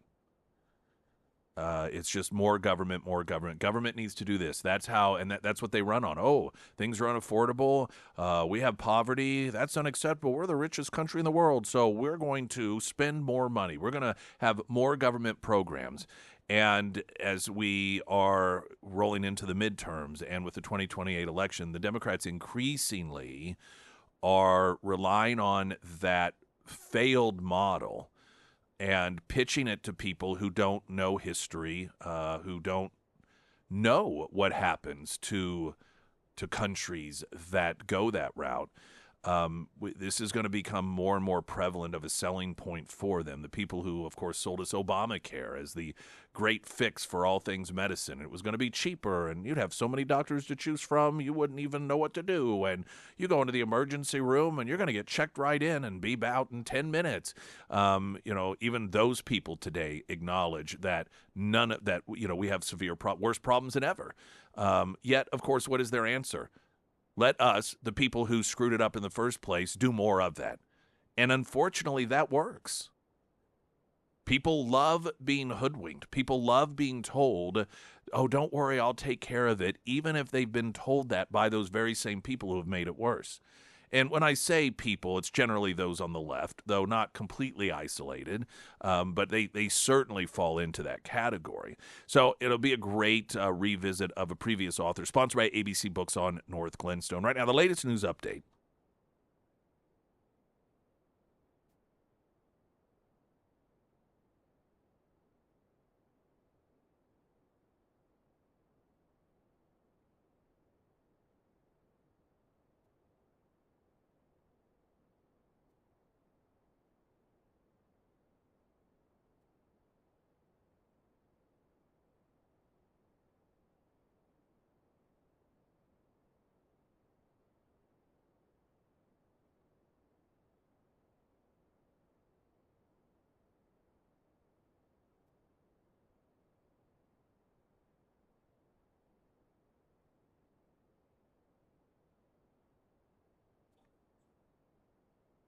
And the first alert forecast from Ozarks First meteorologist Tom Schmidt, sponsored by St. Clair of the Ozarks Home Improvements. Today we'll see partly sunny skies with a high near 60. Tonight, partly cloudy with a low around 38. For your Friday, mostly sunny with a high near 66. And for Saturday, showers with a high near 55. All right, coming up, Author of the Week, sponsored by ABC Books on North Glenstone on Springfield's Talk 1041, the only morning show with an official hard shell taco, sponsored by Mexican Villa. It's Springfield's authentic Springfield Mexican food.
Oh, 41. I'm Nick Reed, and it's Thursday, which means it is Author of the Week, sponsored by ABC Books on North Glenstone. And sometimes we talk about the ability to actually have authors in studio, but sometimes they're very far away. In fact, Germany this morning is where our author is, Rainer Zeidelman, a German historian, sociologist, and multiple best-selling author whose books include In Defense of Capitalism and Hitler's National Socialism. He's published 27 books, and they've been translated into 30 languages around the world. And he joins us this morning to talk about his latest book, The Origins of Poverty and Wealth, My World Tour, and Insights from the Global Libertarian Movement. Rainer Zeidelman, thank you so much for being with us this morning. And the approach to the book I'd like for you to talk a bit about isn't simply what some might consider to be academic. You traveled all over the world, and you had conversations with everyone from economists to just average, everyday people. How was it that you decided that's the approach you wanted to take in writing this book? Of course, there's a lot of theory about what is better, capitalism or socialism or economic theory, but I want to make it, more connected to everyday life, to the life of people in different countries. And I want to see in different countries what works better, what economic system, because like Warren Buffett told us one time, you don't have to make every mistake yourself. It's better and cheaper to learn from others. And so I decided to travel in 20 months through 30 countries and speak with, as you mentioned, average people, but also with people from think tanks, economists, entrepreneurs, politicians, to find out what makes countries poor and what makes countries richer. I'm relatively simple in my approach to evaluating what many people see as complex ideas and theories. And when it comes to economies, even in what are seen as free market systems, oftentimes there will be variations of approaches. And you get all of, like you said, all of these theories. To me, the approach that seems to be the most simple, yet what seems to work is, well, what works best? Um, what results in the best system for the average everyday person, wherever it is they are? Yet it seems as if many people don't have any interest in the actual outcome. Instead, they just like to talk about how they think it should work. And when you point out that form doesn't work, they will oftentimes say, well, that's because the right people weren't in charge. Do you find that, well, talk about that if you would. Yes, absolutely. You can talk from morning to night about theories with academics at university, but in the end, it counts what works and what not. I will give you two examples. I was in Nepal. This is one of the poorest countries in the world. People are so poor, and I learned that everything is forbidden. I'll give you one example. If you make a profit that is higher than 20% more than the production costs, it's forbidden. You will be punished, or you have to bribe maybe the politicians for this. And they have long lists about restrictions, who can not invest there. This is Nepal. And then in contrast, another Asian country, Vietnam. Vietnam, they call themselves socialists, but in reality, they opened the economy for investors, and they love Americans. In spite of the war, they love Americans, and they love capitalism, and they love entrepreneurship.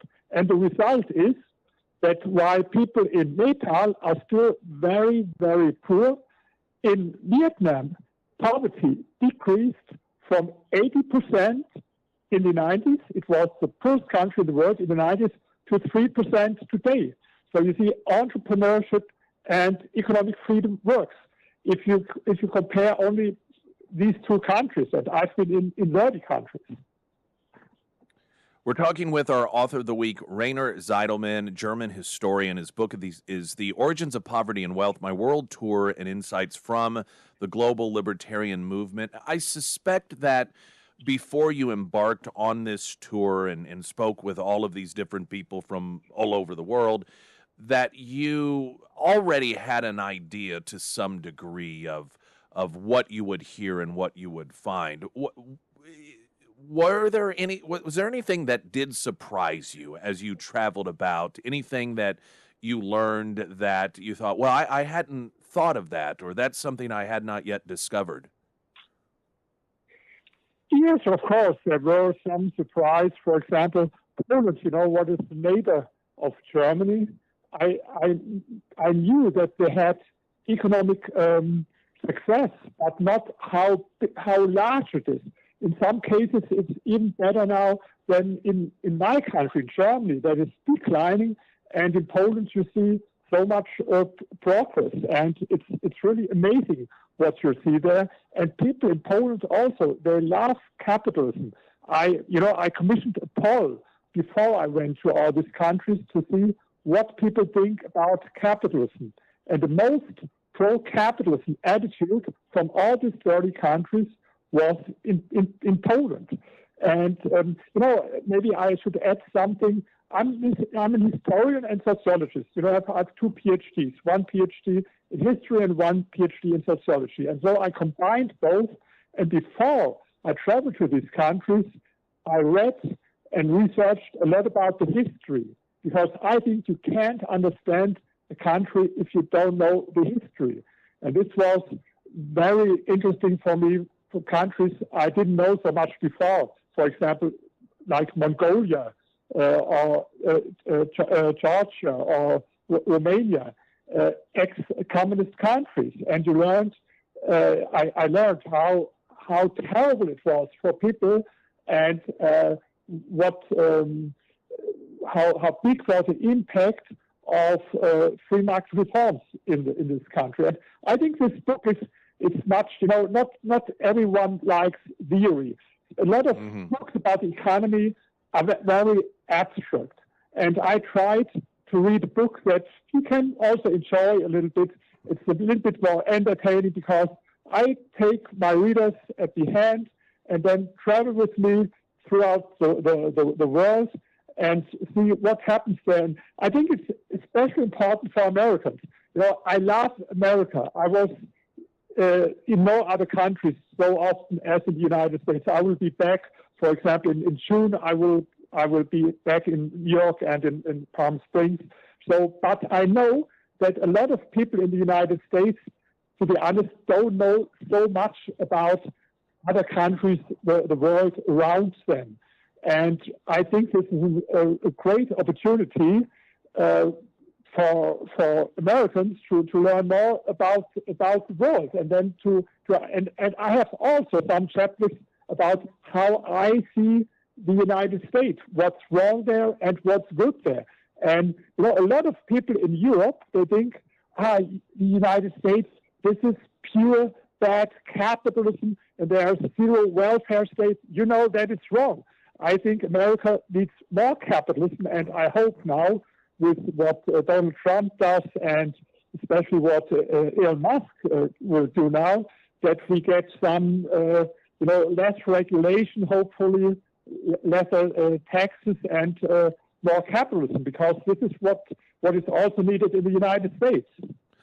And it's one of the reasons. And let me add one thing. What is very important, I heard that the Trump administration stopped U.S. aid now. And I think this is a great decision because development aid helps nothing, zero. It doesn't help people. It helps only corrupt politicians in other countries. It helps bureaucracy. The way to more prosperity in these countries is that they have in their country free market reforms. This is what I showed. Development aid, it's a big waste of money. It's bad for the taxpayers in the United States, but it's also bad for the people in these poor countries because it doesn't help the poor people. It helps only the corrupt elite in this country. And so I think it was a very good decision to stop all this nonsense. This doesn't mean, of course, please don't get me wrong, if there's for example, natural disaster, so of course we should help. And we should help a lot. Even we can spend more money to help if it is needed. But this is not what is meant by development aid. Development aid means that you give money in the hope that the other countries will then become economically prosperous. And this didn't work. It's the same, sometimes some American politicians thought you can export democracy. For example, bring democracy to Afghanistan or bring democracy to Iraq. This didn't work. And the same is with the economy. You can't export your system to other countries. And this is all what my book is about and what you can read in my book. Final question for Rainer Zeidelman, the author of Origins of Poverty and Wealth, My World Tour and Insights from the Global Libertarian Movement. I have watched with a certain degree of excitement, as I know other people have, the results of the changes made in Argentina with the election of Javier Milei.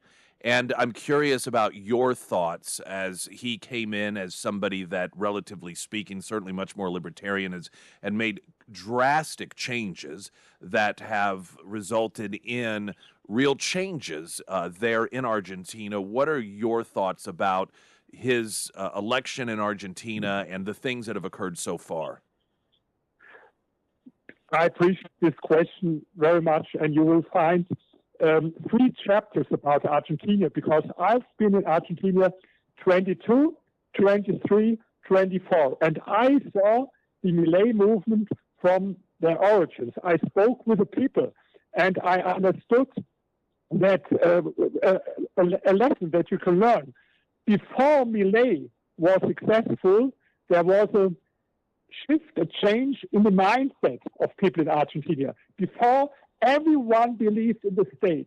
They looked for everyone first. And then I saw, when I was there, people started to understand that the government is the problem and not the solution. This is first what changed. And then Millet, of course, he's a genius in marketing, and he's a professor for economy, but on the other hand, he's like a rock star. And I think he will be successful. The inflation, what was 25%, not in the year, every month before he came to power, 25% a month. Now it's 2%. He reduced it. Of course, you can't change things that went wrong in 1 year or overnight, because what happened there, Argentina 100 years ago was one of the richest countries in the world, as rich as the United States at this time. And then they had a decline, about decades, a decline. And of course, if you make then such radical reforms, what you call shock therapy, in the beginning, some things become worse. And I was in Argentina, I had a lot of lectures there, and I asked the people, be patient. Don't expect that Millet can change things overnight. So I think it will depend everything whether people will be patient. But now the latest polls show there's 55% support for Millet. So I'm very optimistic. Let's pray that he will keep healthy and alive, and then I think Argentina can be a role model also for other countries. I think Elon Musk is also a little bit inspired by things that Millet did, and maybe Argentina can inspire also a little bit for the things that have to be done now in the United States. Agreed. Our author of the week, Rainer Zeidelman. Again, the book, The Origins of Poverty and Wealth, My World Tour and Insights from the Global Libertarian Movement. Author of the week, sponsored by ABC Books on North Glenstone. For Springfield's Talk 1041, I'm Nick Reed. This is your home for Down Hall.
Springfield's Talk 1041, the first alert forecast from Ozarks First meteorologist Tom Schmidt, sponsored by J&S Automotive. Today we'll see partly sunny skies with a high near 60. Tonight, partly cloudy with a low around 38. For your Friday, mostly sunny with a high near 66. And for Saturday, showers with a high near 55. Caleb Pack with us this morning, which means Springfield Symphony time, the Painter, the upcoming performance. How are you? Yes, I'm doing well. How are you? I am doing fantastic. So awesome. Tell us about all the excitement with this performance. We have an exciting concert coming up this weekend. Are those working? This is okay. Working, yeah. Good. Sorry. I was like, oh wait, those aren't plugged in. So, anyways, but yeah, those are just for show. Absolutely. Decorative. So, yeah, we have a great show coming up for this weekend. It's Valentine's Day, yeah. So what's better than taking your date, and maybe just your best friend or your mom or your dad, and come out to the symphony and do something that you might not normally do if you aren't a regular concert attender for us. It's going to be a really beautiful night. We have not only the symphony on the stage, we have two amazing guest artists, Tara Stafford Spires, which most people in the area know her, and then she'll be singing with Jonathan Stinson, who's a baritone coming in, so we'll have them. But we're also joined on stage by our lovely, amazing choral programs here in Springfield. We have Evangel, we have Jury, and we have Missouri State students all joining us on stage. It's like 100, 150 of them that'll be joining us on stage. So it's going to be a really powerful, magical, wonderful night of music. So is it the sort of music that people, it has a romantic feel to it, or is it does it have a sort of romantic sense about it, or is it just, oh hey, it is Valentine's Day, and what better thing? The orchestra, the symphony itself is romantic. So it's kind of on the option 2 right there. Okay, so got music is kind of actually more spiritual, mystical, and it's kind of more to evoke the feelings. And you can, that's one wonderful thing about music is you hear it and it can mean different things to different people. Right. And so that's something so magical. So you'll have the orchestra and the choral behind it. To really want to make you think. So the pieces, the main piece on this show, the show is called The Painter. The main piece is called Mathis de Mahler by Hindemith. It is based on the works and life of this painter, Matthew, I'm going to Grunwald, I believe is the pronunciation. Okay. not quite up on my German Old Renaissance kind of. I doubt you're going to get called out. But he has some pretty infamous religious works. And if you've seen the poster for our show, the cover art is part of that, which is the crucifixion of Jesus. And it's a really just beautiful, powerful piece to witness. And a lot of you've probably seen it in your lifetime. And so it's all about the painter's life and his work. And it kind of depicts like his ups and downs in life. Right. And then we also have some other beautiful pieces that are similar to that spiritualness, just to evoke lots of feeling. And it's going to be a really fantastic show. Behind the Baton? Yes, always. We have Behind the Baton tonight at First and Calvary at 5:30, where you'll get to hear from Tara and Jonathan. They'll be joining Kyle. You kind of hear their journey in music and kind of learn a little bit more about the show. And then after this, how many more of the season? So after this one, we have 3 others. Okay. So we have our March show is our Broadway Giants show. So that'll be a big selling one. out quickly. Bet, so if you're wanting to get tickets, go ahead and get them now because we're seeing them kind of grow incrementally, and so they're going to be sold out for sure. And then April we have Eroica, which is Beethoven's big Eroica symphony that is originally based on Napoleon, but he's decided he didn't like Napoleon, so he renamed it. That's one way to do it. Yes. And then we also have our guest artist, Aubrey Oliverson, who joined us last year. She was the last-minute fill-in, did a fantastic job. The audience loved her, so we invited her back. So she'll be playing on that show. And then, of course, we end the season with St. Louis Ballet's collaborations, and we'll be doing Cinderella. So beautiful classic take. Yeah, it's a great sort of mixture, if you will, of performances that'll be coming up. Yeah, that's awesome. one of the great things that Kyle does is he puts a fun season together that you hear all sorts of different things. When is it that I know it's sometime down the road, but announce what's coming for the upcoming season? So we typically announce usually in late March or April, so okay, it's not that far away. All right. not that far away, so I'm really excited to Yes, share it's with always everybody. fun. We love that part, going through and picking, our faves, and then of course the new stuff for us anyway. I've Excellent. got some things in my head that I'm really excited for. Excellent. Well, it's always a pleasure. I'm sure it's going to be an incredible performance, and great, something different. If you're looking for something a little different, do Valentine's Day, maybe before or after that dinner, which I'm sure everyone has their reservations for. Vineyard Market, great place for that, by the way, of course, if you haven't made those reservations. But we'll have on our site, people want to purchase tickets, they can do it there, and then of course the box office, just swing by Juanita K. If I they would want to. actually add a little thing on Yeah, here. If please. you put in a discount code for just Red Hearts, REDHEARTS, Okay. you'll get a buy one get one free. Hey, now, is it one word, 2 words? One word. One word, Red One- Hearts. Okay, buy one, get for the performance For the tomorrow. performance for tomorrow. All right. Yeah. Okay. Or Saturday. Or Saturday, rather. Yes. Yeah. Excellent. Little bonus if you're listening to this. Nice. Love that. Caitlin Pack, as always, thank you so much. Appreciate it. Have a happy Valentine's Day. Thank you. You guys do as well. This is Springfield's Talk 1041. I'm Nick Reed.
Sarah Myers, everyone. Thank you. Wanted to read a review from my friends over at Foreman Mechanical Heating and Air. Molly wrote, excellent service. They always answer the phone. Oh, Molly.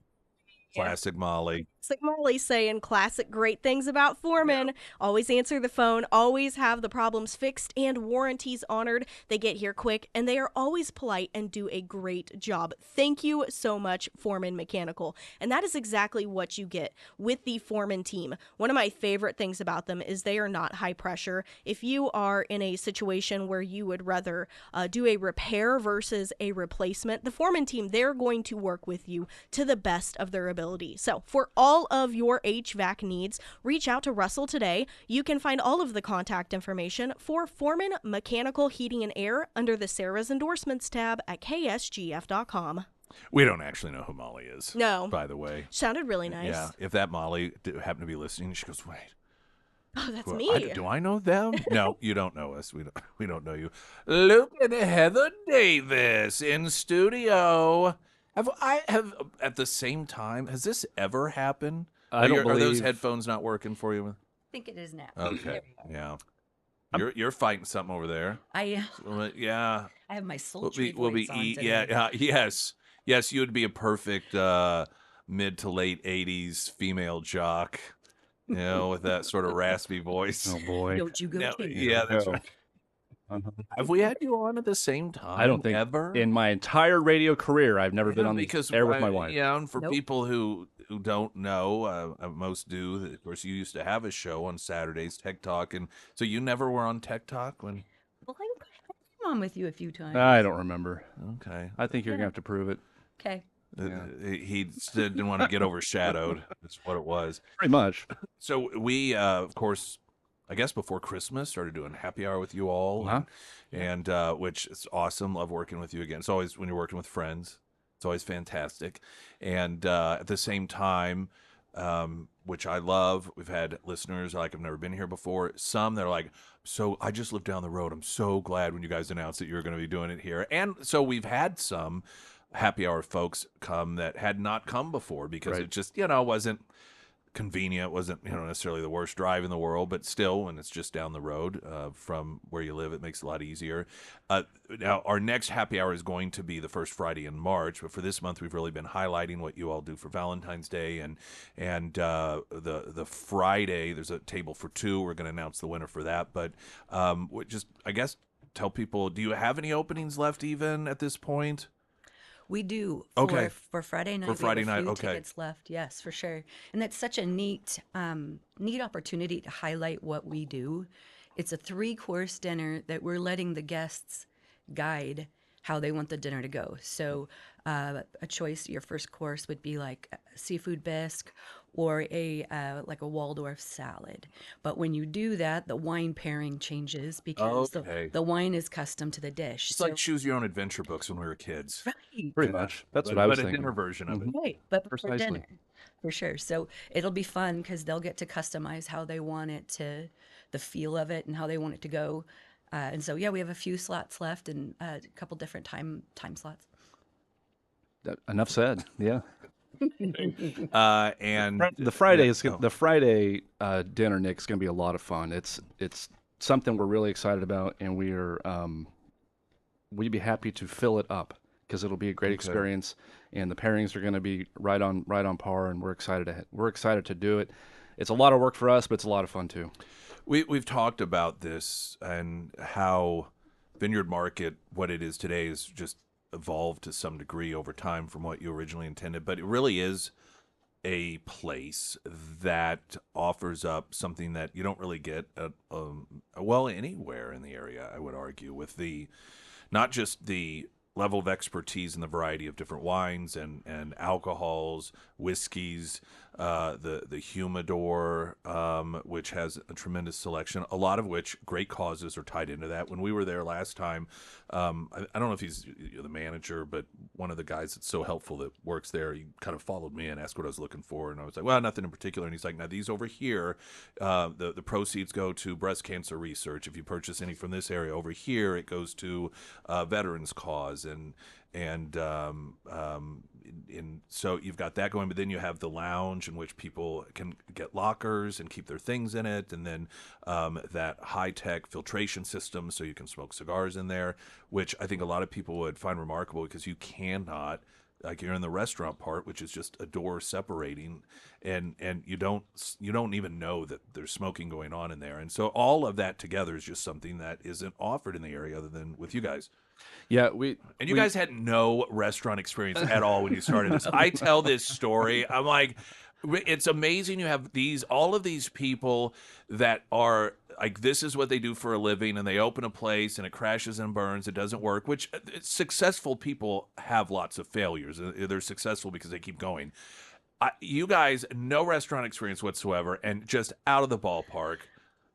It's just, that's dumb. we never anticipated on being at the restaurant level that it is Yeah. today, because we've always heard all the things about how hard it is to start and open yeah. a restaurant and how the failure rate's so high and stuff. So, but Heather and her team have done a fantastic job of getting it to where we are. And you mentioned it earlier. The business has done a really good job of evolving. Yeah. And really meeting needs. And I think But we've you done know a what? really good job of that. So here's what, because I've thought about this. It's not luck. You guys are hard workers, but I think a lot of times people who are in an industry, because they're the expert, they oftentimes don't listen to the customer. And the customer is not always right. Oftentimes customers think they want something, but they don't actually want. And so there is a balance there. But I think given that you all recognized, hey, we don't necessarily know what we're doing, but you were successful as business owners. So you have that smarts. And so I think maybe it was the balance of knowing what you did know, but at the same time being open to kind of just paying attention to what people are saying and wanting. And I think that may be part of the reason that you guys are successful. That's just my evaluation from afar. Well, I definitely agree with that. When we put the humidor in, we knew what we liked to have, Yeah. what we like to smoke, Yeah. but that doesn't mean our customers would. So we filled it with those, top sellers that everybody we know is going to like. And we did that to about 60% of the humidor. And then we let the guests come in, and we just started a sheet. Hey, you'll come in and patron us, we'll get what you want. Right. And so we just started writing down recommendations, and that's how the humidors evolve. So when guests come in and they say, boy, I like your humidor, I'm like, well, it's a good thing, because you'd have to blame my customers. Right. You didn't. Now, you talk about the restaurant and how that part has evolved. We're talking to Luke and Heather Davis, owners of Vineyard Market in Ozark. The menu itself, whether it's lunch or dinner, for people who haven't been, what do they expect? Should they expect? Good food. Good food. Like So what sort? Because some people, you go Everybody lunch. says Is that. it like a club sandwich and a hamburger, or what is it menu wise that people would be looking at? Well, so Which they can see the menu on your site, but we've been again, when we're evolving, we're seeing our guests really need some dietary changes or restrictions or whatever, and aversions, I guess would be the right word. So we've been evolving into that, and our chef has been really mindful of guests that wouldn't normally be able to go out and go to a restaurant because there's certain food allergies that we've been trying to make modifications and accommodate that for sure. Soups, salads, Yes. sandwiches, Yes. pizzas, Everything's artisan from pizzas. scratch From every scratch, day. yep. Dressings, soups, salads, marinades, all We've of got some it. fun sandwiches on the menu, and we have a full dinner menu as well. Full Yes. entree menu. Yeah, great sirloin steak. Steaks, salmon. Oh, cauliflower steak. We just rolled that, and it looks like a You ever tray heard of a cauliflower steak? no, a that doesn't tree even on a make sense to me. I don't know. Well, here's some tennis ball apples. Like, I don't really know what that means. I know what tennis balls are, and I know what apples are, but I don't know what that looks like together. Is it a steak that is cut up to look like a cauliflower? It is.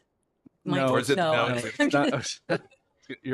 We're confusing everybody now at this point. You cross-cut a cauliflower head, and it looks like a family tree, and they grill it like you would a steak. So it looks Okay. like this beautiful meaty color of, All of right. a cauliflower. What does it taste like? It tastes like cauliflower. Is it? Yeah. Well, I know when It's we very had our last happy hour, one had, what was it, like, was it a deep fried cauliflower? Or what is it? You guys offer some other sort of cauliflower? yeah. too? Cauliflower bites. Yeah, they're Is that what it called, was? yeah. I was like, I never even heard of that Yeah. before. They Yeah, loved they're it. delicious. They loved yeah. it. Oh yeah. Yeah. Now, is that the winner that you drew, Sarah? You're gonna. Yes. I was gonna have you announce. You don't. You didn't want to do the. You don't have to. We had a fight off air, so I'm trying to like make sure. Yeah, we did. It was a huge fight. No, Probably we people didn't. watching on the video stream, I'm sure they can identify exactly when it was happening. No, because neither of our photos were up. No. No, I gave them the winner. Oh, okay. You want to yeah, announce so the we can winner announce here them. of now? This is the you all gave us to give away a table for two for Friday for that 3-course meal you talked about, and so the winner's name. Okay. Well, before I announce Oh, it, okay. if you want We to have decided we're not doing this after all. Yep. Change our mind. go on a date and close the shop. Yeah. We're going to send you across the street to throw rolls at people. What I was going to say is you can jump online and sign up. Online, we have reservations available on there, or they can call the store to sign up. And the value on that's $150. So this is a good deal. I'm excited for one of your listeners to get to do it. Okay, so are you ready? Yeah. Without ado, the winner is Amber Coughlin. All right. Yay. Yay. We're so excited to get to meet yes, you. She is not here to accept the award this evening. So, so I guess you just want her contact info. You want to reach out to her and get it set up. Okay, awesome. Well, as always, thank you guys so much. Love you guys both. We I know appreciate it'll you go You too. fantastic. It's going to go wonderful as it always does. You guys have it. I encourage people to go to the site because you do list different events and activities you have, and there are a lot of different neat. I say There's a lot events. I going don't know on. what the best term to use for, I guess, events that people can participate in. And we've talked about maybe, customizing something with us and our listeners too. And so that's stuff that may come in the future. That'd be awesome. I'd love to So do we've got wine club, we've got cigar club. We do a ladies only cigar event. That's cool. That we learn how to cut and light, and we Yeah. drink some bougie ass cocktails Yeah, and smoke nice, a cigar. nice. It's really fun. Yeah. So there's always something going at the shop. What's the website? It's thevineyardmarket.com Perfect. or vm.wine. Oh, okay. Does it go to the I same made place? it really small. So I'm tired of typing all that Yeah, information. thanks. So yeah. So VM like Vineyard Market, Yeah. vm.wine. Okay, perfect. Thank you guys. Appreciate We it. appreciate you guys. See you guys later. Market, Springfield's Talk 1041. I'm Nick Reed.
Springfield's Talk 1041. I am Nick Reed. Tomorrow it is a Burleson breakfast at Scramblers. If you want to come by as we broadcast live, the Burleson folks are going to be out there, being Congressman Burleson. And if you have a sticker, a Burleson sticker on your vehicle, then they're going to buy you breakfast. If you don't have a sticker, they'll get you one. They'll get you a T-shirt as well. I'm saying it out loud. A friend of mine who is not going to be able to attend, he asked me to grab him a Burleson T-shirt, so you can't let me forget that. Okay. It's for Jared. He texted and he said, "Hey, I can't be, so I gotta get him." I'm saying it I out will, loud, so I will remember do better this. than when you did with my headphones. Okay, thank you. I didn't have time to talk about it today, but Lord knows you're going to hear about it, and that is the back and forth performance, Pam Bondi before Congress yesterday. And as usual from Democrats, it's regarding Epstein stuff. It's all just such an embarrassing joke. And the lack of any sort of adherence to truth or facts is totally absent, and the hysteria on display. For example, one of the exchanges was a Democrat member of Congress demanding answers as to why Pam Bondi did not investigate some gal who claimed Trump raped her at a golf course. And, that golf course didn't even exist when she made the claim. And that same woman claimed that Hillary Clinton was the one that actually blew up the Oklahoma City facility. She was responsible, not Timothy McVeigh, for the Oklahoma City bombing. And so, and the Democrats know this stuff. They know the absurdity of much of this. Now, on the flip side of it, however, I think Pam Bondi, once again, completely 100% disappointed. And it's not a lack of capitalizing on an opportunity to re-get the narrative back in the lane of truth, but just the almost damage that she does. And instead of answering a lot of these questions that are questions that they may be illegitimate, but when the general public hears them, like, why didn't you investigate this? They don't know that that particular case was proven to be untrue, and that same person said Hillary Clinton was really behind the Oklahoma City bombing. And instead of answering that, she just says, how dare you? How dare you question me? How dare you this and that? And I don't believe, based off of my assessment and just what I hear others say, and this includes all of you, there is no greater disappointment and more damaging person for this administration than Pam Bondi. And, she gets hit with questions instead of effectively or as effectively as possible answering them. She starts talking about, how great the economy is and stuff like that. She's just really, really, really bad at this is what it boils down to. And so much of this is her own doing. And she is one administration official that, should she eventually be let go, I don't think there would be a single sad person in MAGA world for it. But I'm sure there'll be a lot of discussion about it today. I'll see you tomorrow at Scramblers. Glenn Beck's next. I'm Nick Reed.